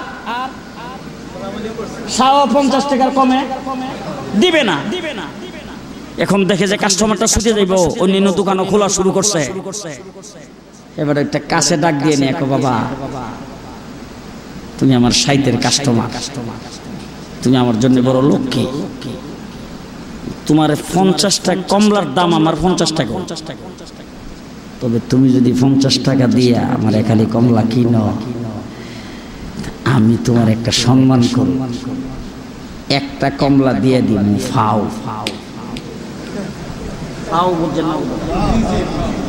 একটা কমলা দিয়ে দিব ফ্রি ফ্রি, যেই কইছে একটা কমলা দিব ফ্রি, হে সালাই তুইটা একটাই তো চাইছিলাম, যেটা ফ্রি দিবা সেটা দিয়া লাও। দিব তো দিব না, মানে দরজার বেন্দা টেন্দা থাকলে হিডা হাতে লইব, কথা কয় না। যে কমলা 4টা কিনলে তারপরে একটা ফ্রি, কথা কয় না। এ খালি না কিনলে একটা ফ্রি। ফরজ যদি আদায় করেন, নবীর সুন্নত যদি আমল থাকে, তাইলে মিলাদের আলোচনা করলে নফল নামাজের সওয়াব। কথা বুঝে আসছে তো? সুন্নতের নামে লেশ নাই, ফরজের নামে লেশ নাই, হালাল হারামের নামে লেশ নাই। বিশ্ব নবীর আগমন, শুভেচ্ছার স্বাগতম। হাইরে নবী আইলো রে, কোন দিক দিয়ে গেল রে।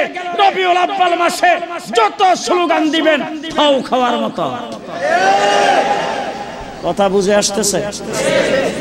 আপনাদের এই মসজিদে ওয়াজ করছে আজকে ইসলামী মাহফিল, তো কোন বুজুর্গ আইসা এখানে ওয়াজ করছে, যদি কোনো ব্যক্তি পাগড়ি বান্ধা নামাজ পড়ে তাইলে 1 রাকাতে 27 রাকাতের সওয়াব।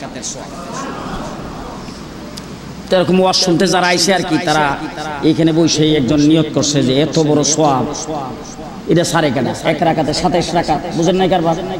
তো এমনিই তো আমরা 1-এ 10 পাই, আরো যদি 27 বাড়াই দিতে পারি তাইলে এত লাভ সারে কেন? তো এখানে বসে নিয়ত করছে যে আগামীকাল থেকে ফাগরি ছাড়া আর নামাজ পড়তাম না। তো পরের দিন মসজিদে নামাজ পড়তে গেছে, ফাগরি নিতে আর মনে নেই।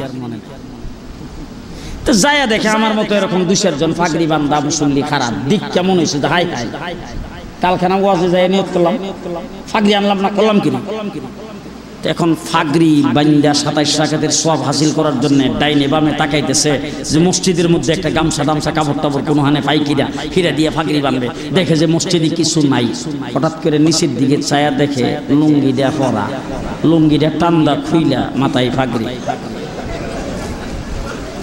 এবার আমি জিজ্ঞেস করতে চাই, লুঙ্গি যে খুইলা মাথায় ফাগরি বানছে, ফাগরি বান্দা সুন্নত, নিচি দিয়া তর কইছে কি সওয়াব হইছে কয়টা? কথা কয় না। যে বিশ্ব নবীর আদর্শ বাস্তবায়ন না করে, আল্লাহর নবীর সুন্নত মোতাবেক না চলে, আল্লাহর হুকুম ফরজ আদায় না করে, মিলাদের স্লোগান দেওয়া, লুঙ্গি খুইলা মাথায় পাগড়ি বান্দার মতো ওয়াজ শুনছে। তাহাজ্জুদের নামাজ পড়লে আল্লাহর ওলি হওয়া যায়। তাহাজ্জুদ না পড়ে মঈনুদ্দিন চিশতি আল্লাহর ওলি হয় নাই, আব্দুল কাদের জিলানী আল্লাহর ওলি হয় নাই। বড় বড় বুজুর্গদের ওয়াজ শুনছে, তাহাজ্জুদ তারা কাজা করে নাই, আল্লাহর নিকটতম হয়ে গেছে। এই তাহাজ্জুদের ফজিলত শুইনা নিয়ত করে বাড়িতে গেছে, তাহাজ্জুদ জন্যই ফরম যাইয়া বেগম সাহেবরে কইছে, বেগম তুমি ঘুমাও, আমি তাহাজ্জুদের যে ফজিলত শুনে আইছি। তাহাজ্জুদ না পড়া রাত্রে 3:30 পর্যন্ত তাহাজ্জুদের নামাজ আদায় কইরা বেগমের পাশে যায় শুইতেছে, আর বেগম রে কইতেছে, শোনো 3:30 বাজে, এখন রাত্রে ঘুমাই নাই, তাহাজ্জুদের নামাজ পড়ছি, 9টার আগে ডাইখো না। আপনাদের এখানে ফজরের নামাজ 9টায় হয়? যে তাইলে সারা রাত্র তাহাজ্জুদ পড়া ফজরের নামাজ কাজা করলে, ফজরের নামাজ না পড়লে সওয়াব কয়টা? যে কয়টা? হ্যাঁ, মুসলমানের সারা নামাজ আদায় করেছেন, ফজরের নামাজ টাইম মতো পড়ার জন্য নিয়ত করে শুয়ে গেছেন, ফজরের নামাজ টাইম মতো ওইটা পড়ছেন। আল্লাহর রাসূল বলেছেন, আল্লাহ পাক বাম কান্দের ফেরেশতাকে ডাক দিয়ে বলে কলম থয়া বইসা থাক, ডান কান্দের ফেরেশতাকে ডাক দিয়ে বলেন আমার বান্দা এশার নামাজ পড়ে ঘুমাইছে, ফজরের নামাজ টাইম মতো ওইটা পড়বে, সারা রাত্র না একটাই না ঘুমাবে, তার আমল নামাই নফল নামাজের সওয়াবে লেখা দেয়। সারা রাত্র ঘুমায় তাইকা নফল নামাজের সওয়াব পাইবেন, আর সারা রাত্র জাগরণ করে তাহাজ্জুদের নামাজ পড়লে, ফজরের নামাজ না পড়লে, ফরজ আদায় না করলে কোন সওয়াবের অধিকারী হবেন না। কথা বুঝে আসছে তো? জি, আমার নবী মুহাম্মদুর রাসূলুল্লাহ সাল্লাল্লাহু আলাইহি ওয়াসাল্লামের মিলাদ সম্পর্কে আলোচনা করলে নফল নামাজের সওয়াব পাওয়া যায়, নফল ইবাদতের সওয়াব। কথা বুঝে আসছে? নফল ইবাদতের সওয়াব। হুজুর আকরাম সাল্লাল্লাহু আলাইহি ওয়াসাল্লাম জন্মগ্রহণ করেছেন, মিলাদ ভালো করে শুনেন, হুজুর জন্মগ্রহণ করেছেন, আল্লাহর নবী জন্মের সময় কোনো দায়ের দরকার হয় নাই, রাসূল জন্মগ্রহণ করেছেন। আমরাও মায়ের পেটের থেকে জন্মগ্রহণ করছি। আমি যখন দুনিয়াতে আসছি, তখন আসার সময় আমি যখন মায়ের পেটের থেকে বের হয়েছি, তখন আমার নাভির নাটটা মায়ের নারের সাথে সংযোগ ছিল, এটাকে ব্লাড দিয়া তারপরে কাটতে হয়েছে। কি বলেন, ঠিক না ঠিক? আমার নবী মুহাম্মদুর রাসূলুল্লাহ সাল্লাল্লাহু আলাইহি ওয়াসাল্লাম মায়ের পেটের থেকে ভূমিষ্ঠ হয়েছেন, আল্লাহর নবীর নার কাটতে হয় নাই, কে যেন মায়ের পেটের থেকে নার কাইটা ক্লিন করে রাসূলকে বের করে দিয়েছেন। আমি যখন জন্মগ্রহণ করেছি তখন আমি যখন জন্মগ্রহণ করেছি, আমি দুনিয়াতে যখন আসছি, কাইটে আসছি, শীতে আসছি, আয়েশা জমিনে যখন পড়ছি, তখন আমার মুখ থেকে আওয়াজ বের হয়েছে হা হা। আর যদি আমি হুয়া হুয়া না করছি, তাইলে আমার সিফাদা দইরা কান্দাইয়া দেখছে আমার জীবন আছে কিনা, জান আছে কিনা, আমি বাসা না মরা, আমার কান্দা হইল তার নিদর্শন। আমি আয়েশা কাঁদছি, কাইটে পড়ছি, শীতে পড়ছি, আর আমার নবী মুহাম্মদুর রাসূলুল্লাহ সাল্লাল্লাহু আলাইহি ওয়াসাল্লাম মায়ের পেটের থেকে সেজদারত অবস্থায় বের হয়ে আসছেন। কি অবস্থায়? সেজদারত অবস্থায়। আরো শুনবেন, আরো শুনবেন। জি, এবার আমি যখন জন্মগ্রহণ করছি, আমার শরীরে রক্ত, পানি, দুর্গন্ধযুক্ত মহিলা মায়ের পেটে, আমি একটা পানির থলির ভিতরে ছিলাম, সেখান থেকে আমি বের হয়ে আসছি, মার রক্তের সাথে আমি বের হয়েছি। আমি আসার পরে তখন আমাকে ভালো পানি দিয়া, ভালো পাত্রে সেবলুন দিয়া, ডেটল দিয়া আমাকে গোসল করায়া পাক ও পবিত্র করা হয়েছে। আমার নবী পৃথিবীতে মায়ের পেটের থেকে জন্মগ্রহণ করেছেন, রাসূলকে মায়ের পেটের থেকে কে যেন গোসল করায়া ক্লিন করে বের করে দিয়েছেন। দুনিয়াতে আসার পরে রাসূলকে গোসল করাইতে। এবার আমি যেই ঘরে জন্মগ্রহণ করেছি, আপনাদের মুতাওয়াল্লি সাহেব যেই ঘরে জন্মগ্রহণ করেছেন, সেই ঘরে কোনো মানুষ যদি গেছে, দাদি, নানি, ওই মুরব্বী, ওই ঘরটাকে সরিঘর বলা হয়, আউস ঘর বলা হয়। সেই ঘরে যাওয়ার সময় কথা কয় না। এরপরে বর্তমান আধুনিক যুগের স্প্রে, তারপরেও দুর্গন্ধ, ধূপ, কথা কয় না, ধূপ জ্বালাই তো কিনা কন, ধূপ জ্বালাই, স্প্রে করে, এরপরও দুর্গন্ধ যায় না। আউসগর, সডিগর, সেখানে সবসময় দুর্গন্ধ হয়। আমার নবী মায়ের পেটের থেকে বের হয়েছেন মেশকে আম্বার চাইতে বেশি সুগন্ধযুক্ত অবস্থায়। এই রাসূলের মিলাদ, এটা রাসূলের মিলাদ।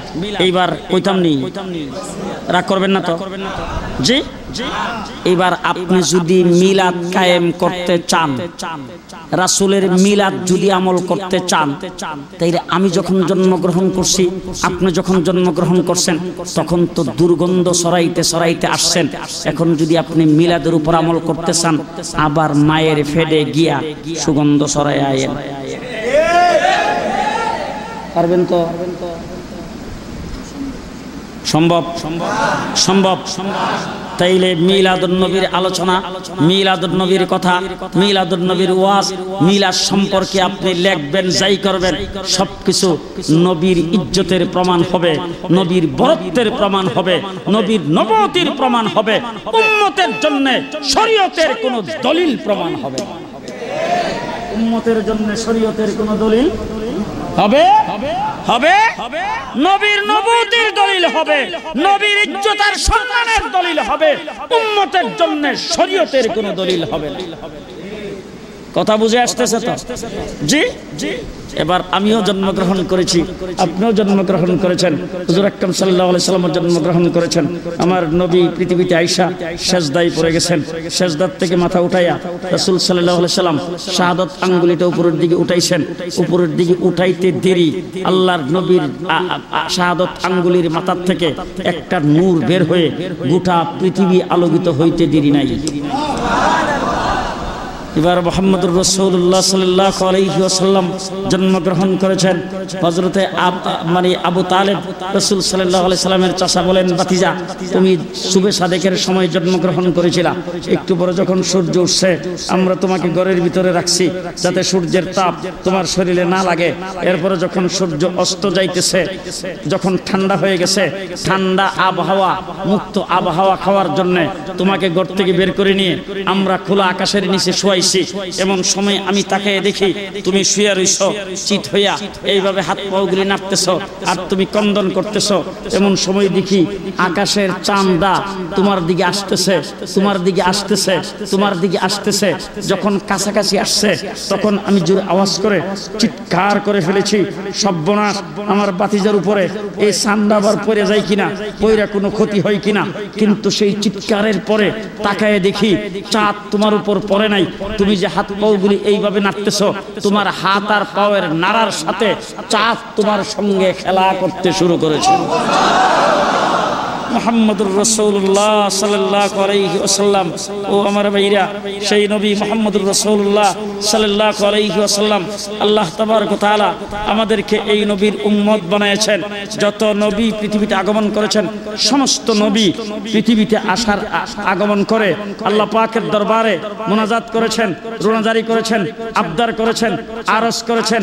এই নবীর উম্মত হওয়ার জন্য আল্লাহ তাবারক ওয়া তাআলা নবীদেরকে নবী বানিয়েছেন, আর আমাদেরকে আল্লাহ পাক সেই নবীর উম্মত বানিয়েছেন। আমরা কোনোদিন আল্লাহর দরবারে দরখাস্ত করি নাই, আবেদন করি নাই, রোনাজারি করি নাই, চাই নাই, কিন্তু আল্লাহ পাক রূহের জগতে আমাদেরকে তৈরি করে কমলা বাজারে বিক্রি হয়, আনা মানে মালটা বিক্রি হয়, আমরা বিক্রি হয়। দেখবেন এক বস্তার থেকে বের করে একটা সুডু, আর একটা মাজারু, আর একটা বড়, একটা বালা, আর একটা একটু দাগিটার আলাদা করে, বালাটার আলাদা করে, বালাটার দাম বেশি দামে বিক্রি করে। আল্লাহ পাকও আমাদেরকে রূহের জগতে তৈরি করে তারপরে আমাদেরকে বাছাই করেছেন। সবচাইতে বেশি মর্যাদাশালী আল্লাহ পাক আমাদেরকে বানাইবার জন্য বাছাই করে আল্লাহ পাক বিশ্বনবীর উম্মত হিসাবে রেখে দিয়েছেন। আমাদেরকে আল্লাহ পাক বাছাই করে বিশ্বনবীর উম্মত হিসাবে আল্লাহ তাবারক ওয়া তাআলা রেখে দিয়েছেন। ও আমার ভাইরা, তামাম কায়নাত সৃষ্টি করেছেন আল্লাহ। আল্লাহর সৃষ্টি জগতে যা কিছু আল্লাহ বানিয়েছেন সব কিছুর ঊর্ধ্বে মর্যাদা দিয়ে আমার নবী মুহাম্মদুর রাসূলুল্লাহ সাল্লাল্লাহু আলাইহি সাল্লামকে আল্লাহ পাক সৃষ্টি করেছেন। হুজুর আকরাম সাল্লাল্লাহু আলাইহি সাল্লাম জন্মগ্রহণ করেছেন, মা আমেনা হুজুরকে কোলে নিয়েছেন। কোলে নিয়ে হুজুরের চেহারাটা দেখতেছে আর চোখের পানি ছাড়তেছে আর বলতেছে, হাই হাই, আজকে তার বাবা থাকলে চেহারাটা দেখলে কত খুশি হইতো। বাবা তো দুনিয়াতে নাই, বাবা দুনিয়াতে নাই, আজকে কত খুশি হইতো। বাবা যদি থাকতো, আস্তে আস্তে আমার ছেলেটা উঠে বসতো, তারপরে সে আপুর পারতো, তারপরে সে হাঁটতো, এরপরে সে দৌড়াদৌড়ি করতো। বাবা যদি জীবিত থাকতো, বাজার থেকে রং বেরঙ্গের খেলনা তারে আইনা দিত, আর এই খেলনা দিয়ে সে কত সুন্দর করে খেলতো। আমিও দেখতাম, তার বাবাও দেখতো, পাড়া প্রতিবেশীর লোকজন দেখতো, কত ভালো লাগতো। এইগুলি হযরতে আমেনা মনে মনে চিন্তা করতেছেন, বাবা নাই, তারে খেলনা কিনে দিবে খে। আল্লাহ রাব্বুল আলামিন আলামিন আরশ থেকে ডাক দিয়ে বলেন, আমেনা কি চিন্তা করতেছো? বলে তার খেলনা কিনে দেওয়ার মানুষ নাই, সেই চিন্তা করতেছো। ও আমেনা, তোমার ছেলে ইতিম, তার বাবা নাই, তার বাবা নাই, তার বাবা নাই। কিন্তু একটি কথা জেনে রাখো, সে আমার মাহবুব, তোমার ইতিম ছেলে আমার মাহবুব। তার বাবা যদি দুনিয়াতে জীবিত থাকতো, খেলনা কিনে এনে দিত, প্লাস্টিকের খেলনা, বাঁশের খেলনা, কাঠের খেলনা, লোহার খেলনা, পিতলের খেলনা। সকালবেলা আনতো, বিকালে ভাঙতো, সকালবেলা আনতো, দুপুরে ভাঙতো, সন্ধ্যায় আনতো, সকালে ভাঙতো। কিন্তু আমের মাহবুব তাকে খেলার মতো বয়স হইতে দাও, মক্কা নগরীতে দাঁড়ায়া সে উপরের আঙ্গুলটা ইশারা দিবে, আকাশের চন্দ্র দুই টুকরা করে তার সাথে আমি খেলা করাইয়া দেব। কিসের দুনিয়ার খেলনা দিয়া খেলবে? সকালে আনবে, বিকালে ভাঙবে। আমি আল্লাহ পাক চন্দ্র সূর্য আর তারার সাথে তাকে খেলা করাইয়া দেব। এবার আমেনা মনে মনে চিন্তা করতেছে, হাই হাই, তার বাবা তো দুনিয়াতে জীবিত নাই, অন্যান্য লোকের বাবা আছে, সন্তানের বাবা আছে। যখন সন্তানরা হাঁটতে পারে, আগুন আঙ্গুলে ধরে ধরে পার্কে নিয়ে যায়, বাজারে নিয়ে যায়, বিভিন্ন জায়গায় নিয়ে যায়, ঘোরাফেরা করাইবার জন্য সাথে নিয়ে যায়, কত দেশ দেখায়, কত জায়গা দেখায়, সাগরের পারে নিয়ে যায়, বিনোদন করতে নিয়ে যায়। আজকে তার বাবা তো জীবিত নাই, তাকে ঘুরাইবার মতো তো কোনো মানুষ নাই। আল্লাহ ডাক দিয়ে বলে, ও আমেনা, তোমার ছেলে ইতিম, কিন্তু আমারও মাহবুব, তার বাবা যদি জীবিত থাকতো, তাকে কোথায় ঘুরাইতে নিয়ে যাইতো? নিয়ে যাইতো সামদেশে, নিয়ে যাইতো ইরাকে, নিয়ে যাইতো পার্কে, নিয়ে যাইতো সাগরের পারে, বক্কার উলিতে গুলিতে। ও আমেনা, তাকে ঘোরাফেরার বয়স হইতে দাও, আমি আল্লাহ পাক তার জন্য সুয়ারি প্রেরণ করব, বুরাক, বুরাকে উঠবে, সাত আসমান পাড়ি দিয়া আরশ কুরসি লৌহ কলম তাকে দেখায়, আরশ কুরসি লৌহ কলম তাকে দেখায় দেব, যেই জায়গায় পৃথিবীর কোনো সৃষ্টি জগতের কেউ যাইতে পারে নাই। জিব্রাইল পর্যন্ত যেখানে যাওয়া নিষিদ্ধ, সেখানে তাকে গমন করে। মুহাম্মদুর রাসূলুল্লাহ সাল্লাল্লাহু আলাইহি ওয়াসাল্লামের মর্যাদা কত কত মর্যাদা। আল্লাহ নবী মসজিদে গেছেন, যাই দেখেন সাহাবায়ে কেরাম বসে বসে একটা আলোচনা করতেছে। আলোচনাটা হইল, আল্লাহ তাবারক ওয়া তাআলা ইব্রাহিম আলাইহিস সালামরে আল্লাহর খলিল বানাইছে। ইব্রাহিম রে কি বানাইছে? আল্লাহর খলিল বানাইছে। হুজুর যায় মসজিদে উপস্থিত, ও সাহাবীরা, তোমরা কি ভাবতেছো আর কি জীবন চিন্তা ভাবনা করতেছো? বলে, হুজুর আমরা চিন্তা করতেছি আল্লাহ পাক হযরত ইব্রাহিম আলাইহিস সালাম রে আল্লাহর খলিল বানাইছে। হুজুর আকরাম সাল্লাল্লাহু আলাইহি সাল্লাম বলেন, আল্লাহ পাক হযরত ইব্রাহিম আলাইহিস সালামকে আল্লাহর খলিল বানাইছে, আমাকে আল্লাহ পাক হাবিব বানাইছে। আমারে কি বানাইছে? ইব্রাহিম খলিলুল্লাহ আর আমি হইলাম হাবিবুল্লাহ। ইব্রাহিম খলিলুল্লাহ, আমি হইলাম হাবিবুল্লাহ। হাবিব দুষ্ট, খলিল দুষ্ট। বেশকমটা কি?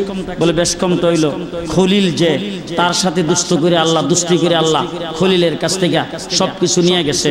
হাবিব যে তার সঙ্গে দুষ্টি করে সব দিয়ে দিছে। ইব্রাহিমের সঙ্গে দুষ্টি করে সব নিয়ে নিছে, আর হাবিবের সঙ্গে দুষ্টি করে সব, হাবিবের সঙ্গে দুষ্টি করে সব দিয়া দিছে। ইব্রাহিম তুমি আমার দুষ্ট, তোমার মাল সম্পদ দিয়ে দাও। ইব্রাহিম আলাইহিস সালাম মেহমানদারি করিয়া মাল সম্পদ যা আছে সব দিয়ে দিছে। ইব্রাহিম তুমি আমার দুষ্ট, তোমার বি বাচ্চা দিয়ে দাও। ইব্রাহিম আলাইহিস সালাম বি বাচ্চাকে নিয়ে গায়রে জি জারইন, যেখানে কোনো দানা পানি নাই সেখানে নিয়ে রেখে আসছে। ইব্রাহিম তুমি আমার দুষ্ট, তোমার জানটা আমার রাস্তায় দিয়ে দাও। ইব্রাহিম নমরুদের আগুনে যাইয়া জাপ দিয়ে পড়ছে জান দেওয়ার জন্য। ইব্রাহিম তুমি আমার দুষ্ট, তোমার কলিজার টুকরা সন্তান আমার রাস্তায় দিয়ে দাও। সন্তানকে জবাই করার জন্য ছুরির নিচে রেখে দিয়েছেন। মুহাম্মদুর রাসূলুল্লাহ সাল্লাল্লাহু আলাইহি সাল্লামকে আল্লাহ পাক ডাক দিয়ে বলেন, ও আমার হাবিব, আপনি যদি রাজি থাকেন উহুদ পাহাড়টা আপনার জন্য স্বর্ণে পরিণত করে দেওয়া হবে। ও আমার হাবিব, আপনি মদিনার মিম্বরে বসে হাত উঠাইবেন, হাতটা উঠাইতে দেরি হবে, হাত মুখে মুছবার আগে মদিনাতে বৃষ্টি নাজিল করে দেওয়া হবে। আপনি রাস্তার কিনারে দাঁড়ায়া আবু হুরাইরার মার হেদায়েতের জন্য দোয়া করবেন। আবু হুরাইরা বাড়িতে পৌঁছবার আগে আবু হুরাইরার মার অন্তরে হেদায়েত পৌঁছায় দেওয়া হবে। ও হাবিব, দারে আরকামে বসে আপনি হাত উঠাবেন, উমরকে মুসলমান করে আপনার দরবারে পাঠিয়ে দেওয়া হবে। ও আমার হাবিব, সূর্য পশ্চিম দিকে অস্ত চলে যাবে, আপনি দাঁড়ায়া পশ্চিম দিকে ইশারা দিবেন, যাওয়ার সাথে সাথে সূর্যকে আসরের টাইমে এনে দেওয়া হবে। ও আমার হাবিব, আপনি মক্কার জমিনে দাঁড়ায়া আঙ্গুলের ইশারা দিবেন, আকাশের চন্দ্র দুই টুকরা করে দেওয়া হবে। একজন হাবিব আর একজন খলিল, একজন হাবিব আর একজন খলিল। খলিলের সঙ্গে দুস্তি করে সবকিছু নিয়ে নিছে, হাবিবের সঙ্গে দুস্তি করে সবকিছু দিয়ে দিছে। মুহাম্মদুর রাসূলুল্লাহ সাল্লাল্লাহু আলাইহি ওয়াসাল্লামের সঙ্গে দুস্তি করে সবকিছু দিয়ে দিছে। ও আমার ভাইরা, শেষ কথা বলতে চাই, বিশ্ব নবীর উম্মত মুহাম্মদুর রাসূলুল্লাহ সাল্লাল্লাহু আলাইহি ওয়াসাল্লামের উম্মত। আল্লাহ পাক আমাদেরকে বলছেন কুনতুম খায়রা উম্মাতিন উখরিজাত লিন-নাস। যত উম্মত পৃথিবীতে আগমন করেছেন সমস্ত উম্মতের ভিতরে তোমাদেরকে খাইরে উম্মত, শ্রেষ্ঠ উম্মত বানাইছি। তোমাদের মর্যাদা সবচাইতে বেশি, কারণ আমার নবীর মর্যাদা যেমন সমস্ত নবীদের ঊর্ধ্বে, আমাদের মর্যাদা সকল উম্মতের ঊর্ধ্বে। এই জন্য আল্লাহ তাবারক ওয়া তাআলা আমাদেরকে এই বিশ্ব নবীর উম্মত বানায়া আমাদেরকেও সম্মানিত করেছেন। ও আমার ভাইরা, যদি কোনো ব্যক্তি ঈমানদার বিশ্ব নবীর উম্মতের খাতায় নাম লিখেছেন, হয়তো নামাজ কম পড়ছে, রোজা কম রাখছে, হয়তো তার আমল খুব ভালো ছিল না, যেই আমলের দ্বারা মিজানের পাল্লায় ওজন করার পরে সেই ব্যক্তি তাৎক্ষণিক জান্নাতে যাইতে পারবে না। এমন ব্যক্তিরা হাসরের ময়দানে যখন জাহান্নামী বলে ডিক্লার হবে, এক রাওয়ায়াতে আছে তাদেরকে ফেরেশতারা হাঁকাইতে হাঁকাইতে জাহান্নামের দিকে নিয়ে যাবেন। হাতে হাত করা নাই, কোমরে বেরি নাই, পায়ের মধ্যে ডান্ডা বেরি নাই, তাদেরকে নিয়ে যাবেন। চেহারা তাদের উজ্জ্বল থাকবে। জাহান্নামের ফেরেশতা দারওয়ান মালিক ডাক দিয়ে বলবেন, এই কাদেরকে জাহান্নামের দিকে নিয়ে আসতেছো? তাদের হাতে হ্যান্ডকাপ কোথায়? তাদের কোমরে ডান্ডা বেরি কোথায়? পায়ের মধ্যে বেরি কোথায়? তাদের চেহারা এরকম উজ্জ্বল কেন? তাদেরকে বেরি লাগাও, ডান্ডা বেরি লাগাও, লাগাও তাদেরকে হ্যান্ডকাপ, জিঞ্জির লাগায়া জাহান্নামের দিকে টান দাও। যখন এই কথা বলবেন, তখন আল্লাহ রাব্বুল আলামিন ডাক দিয়ে বলবেন, ও মালিক, এই মালিক ফেরেশতা, এইটা আমার হাবিবের উম্মত, আমার হাবিবের উম্মত, সুতরাং তাদেরকে হ্যান্ডকাপ লাগানো হবে না।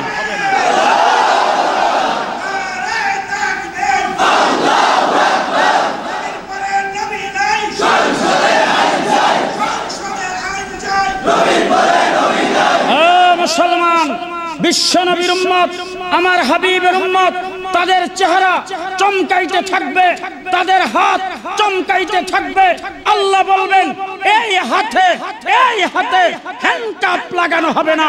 যেই হাতে উযু করেছেন, এই চেহারা উজ্জ্বলতা দূর হবে না, যেই চেহারায় আমাকে সিজদা করেছেন। বিশ্ব নবীর উম্মত মুহাম্মদুর রাসূলুল্লাহ সাল্লাল্লাহু আলাইহি ওয়াসাল্লামের উম্মত। হাসরের ময়দানে সর্বপ্রথম আমার নবী উঠবে। শেষ, আপনারা বিরক্ত হয়ে গেছেন মনে হয়। হাসরের ময়দানে সর্বপ্রথম আমার নবী উঠবে। ইসরাফিল সিংহা ফু দিবেন, জিবরাইল আমিন আল্লাহর নবীর রওজার উপরে ফর মারবে। মারার সাথে সাথে রাসূল উঠবেন। হুজুর আকরাম সাল্লাল্লাহু আলাইহি ওয়াসাল্লাম উঠছেন, ডান হাতটা হুজুরের আবু বকর সিদ্দিকের কাঁধে থাকবে, বাম হাত ওমর ইবনুল খাত্তাবের কাঁধে থাকবে। আল্লাহর নবী উঠে দেখবেন গোটা মাঠ খালি, কিচ্ছু নাই, শুধুমাত্র হুজুর উঠছেন। এবার হুজুর কাঁদতে কাঁদতে উঠবেন, চোখের পানি ছাড়তে ছাড়তে উঠবেন।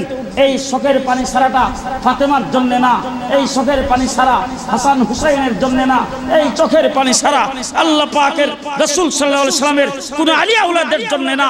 হুজুর আকরাম সাল্লাল্লাহু আলাইহি ওয়াসাল্লাম উঠা মাত্র চিৎকার করে জিবরাইলকে বলবেন, ও জিবরাইল, আমার উম্মত কি জাহান্নামে চলে গেছে নাকি? আমার উম্মত কোথায়? উম্মতকে দেখতেছি না। এই কথা বলে যখন কাঁদতে শুরু করবেন, জিবরাইল আমিন বলবেন, ও আল্লাহর হাবিব, এই মাত্র আপনি সর্বপ্রথম উঠছেন, আপনার উম্মত এখনো উঠে নাই। হুজুর আকরাম সাল্লাল্লাহু আলাইহি ওয়াসাল্লাম আমাদেরকে না দেখা সেখানে চোখের পানি ছাড়তে থাকবেন আর কাঁদতে থাকবেন। দয়াল নবী মুহাম্মদুর রাসূলুল্লাহ সাল্লাল্লাহু আলাইহি ওয়াসাল্লাম আল্লাহকে বলবেন, আল্লাহ, আমার উম্মতের বিচারটা আমার হাতে ছেড়ে দাও, আমার হাতে ছেড়ে দাও, আমি আমার হাতে তাদের বিচার করব, আমার উম্মতের বিচার আমার হাতে ছেড়ে দাও। আল্লাহ পাক বলবেন, ও হাবিব, আপনার হাতে ছাড়লে আপনি কি করবেন? বলে, আল্লাহ, তোমার হুকুম আমার উম্মত মানে নাই, আমার তরিকা মতো চলে নাই, সেইগুলি তুমি যদি বিচার করো, সবার সামনে করবা, সবাই দেখবে, তখন আমার উম্মতের ইজ্জত হানি হবে। এই জন্য আল্লাহ আমার হাতে দিলে আমি আলাদা করে তাদের বিচার আমি করব, আমি জানবো। আমার আল্লাহ পাক বলেন, ও আমার হাবিব, আর পার সম্মান, আপনার ইজ্জত, আপনার ওয়াকার আমি রাখবো, আপনাকে বেইজ্জত করব না। সুতরাং আপনার উম্মতকে সকল উম্মতের সামনে তাদের বিচার করা হবে না, তাদেরকে আলাদা করে বিচার করা হবে, পর্দার আড়ালে বিচার করা হবে। ও হাবিব, কোন জায়গায় আপনাকেও সামনে রাখবো না। তার কারণ হলো আমার হুকুম অমান্য করেছেন। যদি আপনার উম্মতকে আপনি দেখেন, আপনিও লজ্জা পাবেন, এই জন্য আপনাকেও সেই লজ্জাটা দেব। বিশ্বনবী মুহাম্মদুর রাসূলুল্লাহ সাল্লাল্লাহু আলাইহি সাল্লামের উম্মত ভালো করে মনে রাখেন, হুজুর দুনিয়া থেকে চলে গেছেন, কিয়ামত পর্যন্ত আর কোন নবী পৃথিবীতে আগমন করবে না। যদি নবী আসতো তাইলে মসজিদ কিন্তু থাকতো না। যদি নবী আসতো 5 ওয়াক্ত নামাজ থাকতো না। জোহরের নামাজ কয় রাকাত? আস্তে আস্তে। জোহরের নামাজ হইল 12 রাকাত। কয় রাকাত? ফরজ কয় রাকাত? জি 4 রাকাত ফরজ। তাহলে 4 রাকাত ফরজ আমার নবী মুহাম্মদুর রাসূলুল্লাহ সাল্লাল্লাহু আলাইহি ওয়াসাল্লামের উম্মতের জন্য 4 রাকাত জোহরের নামাজ ফরজ এখন পর্যন্ত আছে, কিয়ামত পর্যন্ত থাকবে। নতুন কোন নবী যদি আইতো তাইলে বাংলাদেশের বর্তমান যে অবস্থা আর আপনাদের গাজীপুরের রাস্তায় যে যানজট, নতুন নবী আইসা কইতো জোহরের নামাজটা বাদই দেওয়া হোক। কি বলেন? নতুন নবী আলে তো নতুন নাই, কথা কয় ঠিক না ঠিক? আমি এখন আপনাদের এখানে রওনা হইছি আসরের নামাজ পড়া, তারপরে আসতে আমার 4 থেকে 4.5 ঘন্টা লাগছে। আচ্ছা, আপনি যদি 4 থেকে 4.5 ঘন্টা একটা রাস্তা দিয়ে যদি চলেন, তাইলে ময়মনসিংহ যাইতে লাগে 2 ঘন্টা। কয় ঘন্টা? ময়মনসিংহ যাইতে 2 ঘন্টা। আমি যদি এখন ময়মনসিংহ যাইতাম তাইলে আমার জন্য 4 রাকাত ওয়ালা ফরজ নামাজের কয় রাকাত পড়তে হইতো? জি মুসাফির হইতাম আমি, কথা কয় না ঠিক না ঠিক? তাহলে এখন যে আমি যে 4 ঘন্টা লাগে আপনাদের এখানে আইলাম, আমি মুসাফির হইছিনি। কি কারণ? কারণ হইল আল্লাহর নবীর আইন। তুমি যদি 48 মাইল দূরে যদি যাও তাইলে তুমি হইবা কি? মুসাফির। তাইলে যখন এই আইনটা হয়েছিল তখন মানুষ যাইতো হাইটা, উড়ির উপর সোয়ার হইয়া, ঘোড়ার উপর সোয়ার হইয়া, আর এখন যাই বিমানে। চিটাগাং যাইতে লাগে আধা ঘন্টা, কোনো ক্লান্তি। তারপরেও কি বিমানে গেছি সেই হিসাবে 4 রাকাত। হ্যাঁ, 48 মাইল দূরে গেলেই 2 রাকাত। এইটা বিশ্বনবীর উম্মতের জন্য আইন। সুতরাং এই আইন কিয়ামত পর্যন্ত থাকবে। কোন সংসদে বিল পাস করে সে আইন পরিবর্তন আরো জোরে। মানুষ মারা গেলে, পুরুষ মারা গেলে 3টা কাপড় দিয়ে দাফন করতে হয়, আর মহিলা মারা গেলে 5টা কাপড় দিয়ে দাফন করতে হয়। আমার দেশের কোন সরকার যদি আইসা সংসদে বিল পাস করে বলে কাপড়ের দাম কমাইবার জন্য, দেশের আয় উন্নতির জন্য 1টা কাপড় দিয়ে ফেসায়া দিয়ে দাও, হবে? হবে? আমার নবী মুহাম্মদুর রাসূলুল্লাহ সাল্লাল্লাহু আলাইহি ওয়াসাল্লামের দ্বীনের মাসলা মাসাইল আল্লাহ পাকের পক্ষ থেকে রাসূল যেইভাবে পাইছেন এইভাবে এখন পর্যন্ত আছে, কিয়ামত পর্যন্ত থাকবে। তার কোনো পরিবর্তন হবে? হবে না। এবার কেন হবে না ভালো করে বুঝেন। মুতাওয়াল্লি সাহেব মসজিদ বানাইছে, টাইলস লাগানো কমপ্লিট, জানালার গ্লাস কমপ্লিট, ফ্যান লাগানো কমপ্লিট, মাইক লাগানো কমপ্লিট, কাতার দেওয়া কমপ্লিট, সব কিছু কমপ্লিট, গড়ি টরি লাগানো কমপ্লিট, দরজা জানালা কমপ্লিট। এরপরে কি মিস্ত্রিগুলি আসে না গেছে? জি, মিস্ত্রি কত ফিট কাজ করছে, কতটুক করছে, কয়দিন করছে, হিসাব করে কমিটির লোকজনকে নিয়ে বৈশা মিস্ত্রিকে বিদায় দিয়ে দিছে। এখন রাখছেন মসজিদের ইমাম, রাখছেন মুয়াজ্জিন, রাখছেন খাদেম। তারা এটার মেইনটেইন করবে, এটার পাহারাদারি করবে। খাদেম যিনি রাখছেন, দারোয়ান যিনি রাখছেন, তিনি হলো পাহারাদার। ভিতরে যাতে কোনো কুত্তা না ঢুকে, ভিতরে যাতে কোনো সুদ ডাকাত না ঢুকে, ভিতরে যাতে কোনো পোকামাকড় না ঢুকে, ভিতরে যাতে অন্য কেউ আসতে না পারে। নামাজের টাইমে যেন ঠিক মতন দরজা খোলে, নামাজের পরে যখন ঠিক মতন লাগাই দেয়। রক্ষণাবেক্ষণ করার জন্য পাহারাদার আছে না নাই? আছে না নাই? মিস্ত্রি, ইঞ্জিনিয়ার, কারিগর নাই। আমার নবী মুহাম্মদুর রাসূলুল্লাহ সাল্লাল্লাহু আলাইহি ওয়াসাল্লাম সহ 1,24,000 পয়গম্বর পৃথিবীতে আগমন করেছেন। সর্বশেষ কারিগর, সর্বশেষ পয়গম্বর নবী মুহাম্মদুর রাসূলুল্লাহ সাল্লাল্লাহু আলাইহি ওয়াসাল্লাম আসছেন। মসজিদ কমপ্লিট, বিল্ডিং কমপ্লিট, হুজুর কমপ্লিট করে দিয়া দুনিয়া থেকে চলে গেছেন। আল্লাহ বলছেন আল ইয়াউমা আকমালতু লাকুম দীনাকুম, দ্বীনকে আমি কমপ্লিট কামেল মুকাম্মাল করে দিলাম। যখন কমপ্লিট হয়ে গেছে, হুজুর চলে গেছেন, এখন দারোয়ানের দরকার, নাইট গার্ডের দরকার, পাহারাদারের দরকার। আল্লাহ তাবারক ওয়া তাআলা আপনাদের এই গাজীপুরের উলামা পরিষদকে পাহারাদার হিসাবে আল্লাহ পাক কবুল করেছেন। নবী বলছেন, ইন্নাল উলামা ওয়ারাসাতুল আম্বিয়া, উলামায়ে কেরাম হলো আমার নায়েব, তারা হলো দ্বীন ইসলামের পাহারাদার, কন্ট্রাক্টর না, পাহারাদার, চৌকিদার, কন্ট্রাক্টর না, তারা দ্বীন ইসলামের পাহারাদার, তারা দ্বীন ইসলামের পাহারাদারি করবে। কোন ব্যক্তি টেলিভিশনে বসে এত বড় জাহেল আর এত বড় মূর্খ বাংলাদেশের আমার অফিসে যদি আসে, আমার মাদ্রাসায় যদি আসে, ওর মতো মূর্খকে আমি আমার মাদ্রাসায় পিয়ন হিসাবেও রাখবে না। যাকে যাকে থামেন, যাকে ঢাকা ইউনিভার্সিটির প্রফেসর বানানো হয়েছে, সে বলে আসসালামু আলাইকুম, আসসালামু আলাইকুম। সব সময় শুনতাম, সব সময় বলতাম, আজকে আসসালামু আলাইকুম এটা নাকি জঙ্গিবাদের আলামত, এটা নাকি সন্ত্রাসের আলামত, খুদা আল্লাহ হাফেজ এটা নাকি সন্ত্রাসের আলামত, এইটা করে নাকি জামাতের এজেন্ডা বাস্তবায়ন করা হচ্ছে। ওর মতো জাহেল আর মূর্খকে ইউনিভার্সিটি থেকে স্থায়ীভাবে পরিষ্কার করতে হবে। ঠিক কিনা জোরে কান? আজকে এরকম যদি টেলিভিশনের মধ্যে বসে কেউ যদি সালাম সম্পর্কে কটূক্তি করে, শাহরিয়ারের মতো মুরগি সুর যদি ইসলামের বিরুদ্ধে কথা বলে, এই সমস্ত কথাবার্তা বললে আপনাদের উলামা পরিষদ প্রতিবাদ করে কি না? জোরে বলেন, প্রতিবাদ করে। আমরা প্রতিবাদ করি কি না? কি জন্য করি? গাট গাট গাট। আমরা কি?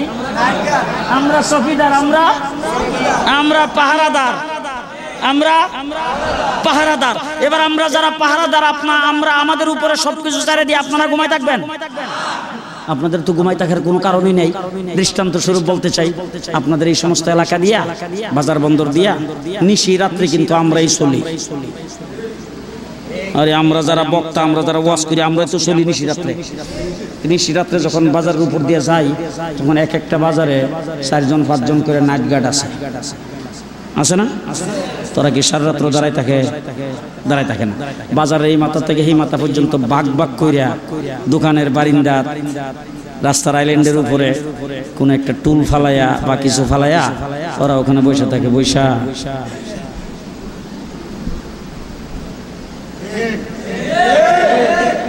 যখন গাড়িটা নিয়ে বাজারের ভিতরে ঢুকি, লাইটটা যখন চোখে পড়ে আর গাড়ির আওয়াজটা যখন শোনা মতো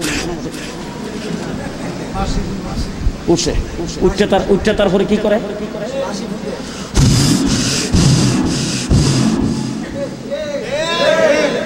যেই একজনে বাসি ফু দিল, 4-5 জন যারা আছেন তারা কি দূর মারে? এরা সবাই সে গাড়ির চতুর্দিক দিয়ে ঘেরাও করে।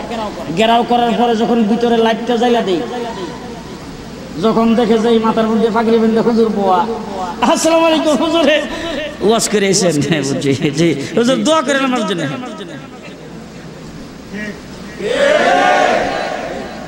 আর যদি দেখে হায়েস লই আইছে ডাকাত, হাইজাকার, সুদ, তখন কি করে?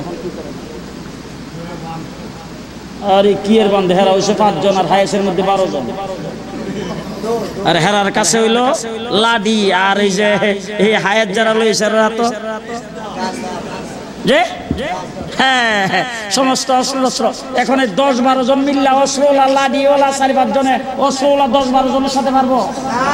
তখন এরা কি করে? ডাকাত আইছে রে,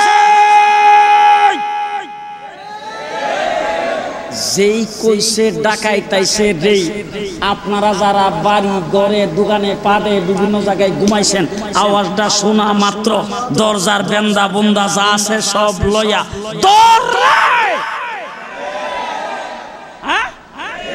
এবার যখন তসলিমা নাসরিন আসছেন, আমাদের মুফতি ফজলুল হক আমিনী সাহেব বলছেন ডাকাইত আইছে রে। আহমদ শফি আসছে, মুফতি আমিনী বলছেন ডাকাইত আইছে রে। শিখা চিরন্তন জ্বালাইছে, তখন আমাদের আল্লামা আশাইকুল হাদিস আল্লামা আজিজুল হক বলছেন ডাকাইত আইছে রে। যখন শাহবাগে নাস্তিকার মুর্তাদারা আল্লাহর নবীর ইজ্জতের উপর আক্রমণ করেছেন, আল্লামা আহমদ শফি বলছে ডাকাইত আইছে রে। আপনারা সবাই দর রে কইয়া শাপলা চত্বরে যায় জমায়েত হয়েছে। ঠিক না বেঠিক? এবার এই সমস্ত উলামা পরিষদের উলামায়ে কেরাম হলো দ্বীনের পাহারাদার, দ্বীনের নাটগাট। উনারা যখন টেলিভিশনের মধ্যে সালামের বিরুদ্ধে কেউ কথা বলবে, ইসলামের বিরুদ্ধে কথা বলবে, নারীর পর্দা নিয়ে যখন কটূক্তি করবে, যখন এই দেশের বেপর্দাকে সৈলাভ করার জন্য, বেপর্দাকে আম করার জন্য টেলিভিশনের ভিতর থেকে যখন শাহরিয়ার কবিরেরা যখন কথা বলবে, আমরা তখন উলামা পরিষদ তখন বলবে, ডাকাইত আইছে রে, আপনারা দৌড়ে কয়া কে কে যাইতে রাজি আছেন হাত উঠায়ে দেখান। রাজি আছেন? রাজি আছেন? আমরা কইব ডাকাইত আইছে। ডাইনে বামে তাকায় দেখেন, কেউ যদি না কো মনে করবেন হ্যাঁ অন্য দলে। সবাই রাজি আছেন তো? জি। এবার শেষ একটা কর্মসূচি, আজকে এখানে মাহফিল হইছে, কালকে সকাল থেকে আপনাদের একটা কাজ দিয়ে যায়, পারবেন তো? কালকে আচ্ছা আজকের এই আজকে এই যে আজকে যে সামনে রাত্রের ফরজে নামাজ দাইতেছে, নামাজটা কি নামাজ? ফরজ, ফজর। ফজর আজকে ফজরের নামাজ কারা কারা পড়বেন জামাতের সাথে? সব হাত উঠাইলিস। যারা যারা আজকে ফজরের নামাজ জামাতের সাথে পড়বেন আর হাত উঠান। পড়বেন? হাত নামান। ফজরের নামাজ জামাতের সাথে পড়িয়া বাইরিয়া এক কাম, যারে যেখানে দেখেন আসসালামু আলাইকুম বলেন বলেন বলেন বলেন। যাকে যেখানে দেখবেন কালকে সারাদিন শুক্রবারের দিনের ওজিফা হইল আসসালামু আলাইকুম বলেন বলেন বলেন। আমার নবী মুহাম্মদুর রাসূলুল্লাহ সাল্লাল্লাহু আলাইহি সাল্লাম মসজিদে নববীতে বসা, একজন সাহাবী ঢুকছেন, দুইটা বলছেন আসসালামু আলাইকুম। হুজুর আকরাম সাল্লাল্লাহু আলাইহি সাল্লাম সালামের জবাব দিবেন, সাহাবী যেয়ে বসছেন, হুজুর বলছেন 10। কত? 10। একটু পর আরেকজন আইসা আসসালামু আলাইকুম ওয়া রাহমাতুল্লাহ সালাম দিয়া হুজুর উত্তর দিছে, ওই সাহাবী যেয়ে বসছেন, হুজুর বলেন 20। কিছুক্ষণ পরে আরেকজন আইসে আসসালামু আলাইকুম ওয়া রাহমাতুল্লাহি ওয়া বারাকাতুহু। যখন কইছেন হুজুর সালামের উত্তর দিছে, ওই সাহাবী যায় বসছেন, হুজুর সাল্লাল্লাহু আলাইহি সাল্লাম ডাক দেয়া 30। কত? 30। বুজুর্গারে দিনী হাদিসের ব্যাখ্যা করছেন, যে ব্যক্তি বলল আসসালামু আলাইকুম সে 10টা নেক পাইল, যে ব্যক্তি বলল আসসালামু আলাইকুম ওয়া রাহমাতুল্লাহ সে 10-এর সাথে আরো 10টা পাইয়া 20টা পাইল, যে ব্যক্তি বলল আসসালামু আলাইকুম ওয়া রাহমাতুল্লাহি ওয়া বারাকাতুহু সে 30টা নেক পাইল। নেক বেশি পাওয়া ভালো না কম পাওয়া ভালো? এই উলামা পরিষদের পক্ষ থেকে আপনারা কন্যা কি লেখা কালকের কর্মসূচি, আগামীকাল শুক্রবার কর্মসূচি, এই মহল্লার ভিতরে যেই দিকে যে যাইবেন আসসালামু আলাইকুম বলেন বলেন বলেন বলেন। আসসালামু আলাইকুম। ওই যেই কুলাঙ্গার টেলিভিশনে বইয়া আসসালামু আলাইকুমকে জঙ্গিবাদের নিদর্শন বলছেন, তার জবাবে আগামীকাল পুরো মহল্লার ভিতরে আসসালামু আলাইকুমের স্লোগান হবে। পারবেন ইনশাআল্লাহ? হ্যাঁ, কালকে যেমন উলামা পরিষদ শুনে যে চতুর্দিকে খালি আসসালামু আলাইকুমের আওয়াজ, মন থাকবে তো? আল্লাহ কবুল করুক। সবাই বলেন আমিন। আর জোরে কোন আমিন। দ্বীন ইসলামের ব্যাপারে আমার নবী সাল্লাল্লাহু আলাইহি সাল্লাম, সাহাবায়ে কেরাম, এই দ্বীন আজকে মুতাল্লি সাহেব সম্পর্কে শুনলাম 7-8টা মসজিদ তিনি এলাকায় বানিয়েছেন। উনি এলাকায় মসজিদ মাদ্রাসার নেতৃত্ব দেন, আলেম উলামায়ে কেরামকে মহব্বত করেন। এই এলাকার নেতৃত্বে আল্লাহ পাক ওনাকে বসায়েছেন, মসজিদ তৈরি করেছেন, মাদ্রাসা করেছেন। এই মসজিদ এত টাইলসওয়ালা মসজিদ এইভাবে হয় নাই। খেজুর পাতার মসজিদ থেকে আজকে আমরা টাইলসে আসছি, এইভাবে হয় নাই।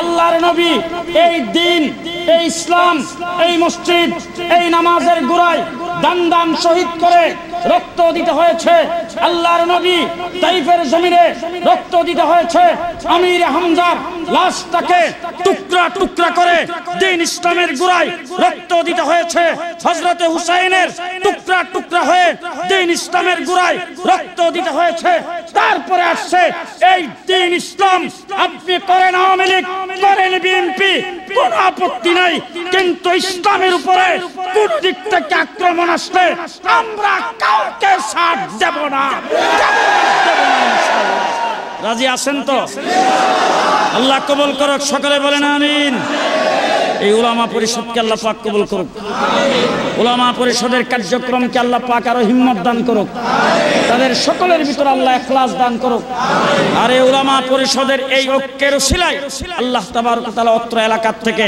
বেদাত এবং যত প্রকারের গর্হিত কাজ আছে সবকিছুকে দূর করে এই এলাকার আল্লাহ তাবারক ওয়া তাআলা নবীর সুন্নাত দিয়া এলাকার প্রত্যেকটা মানুষ এবং প্রত্যেকটা মানুষের ফ্যামিলিকে আল্লাহ ভরপুর করে দেব সকলে বলেন আমিন ওয়া আখিরু দাওয়ানা আনিল হামদুলিল্লাহি রাব্বিল আলামিন দুরূদ শরীফ পড়ি।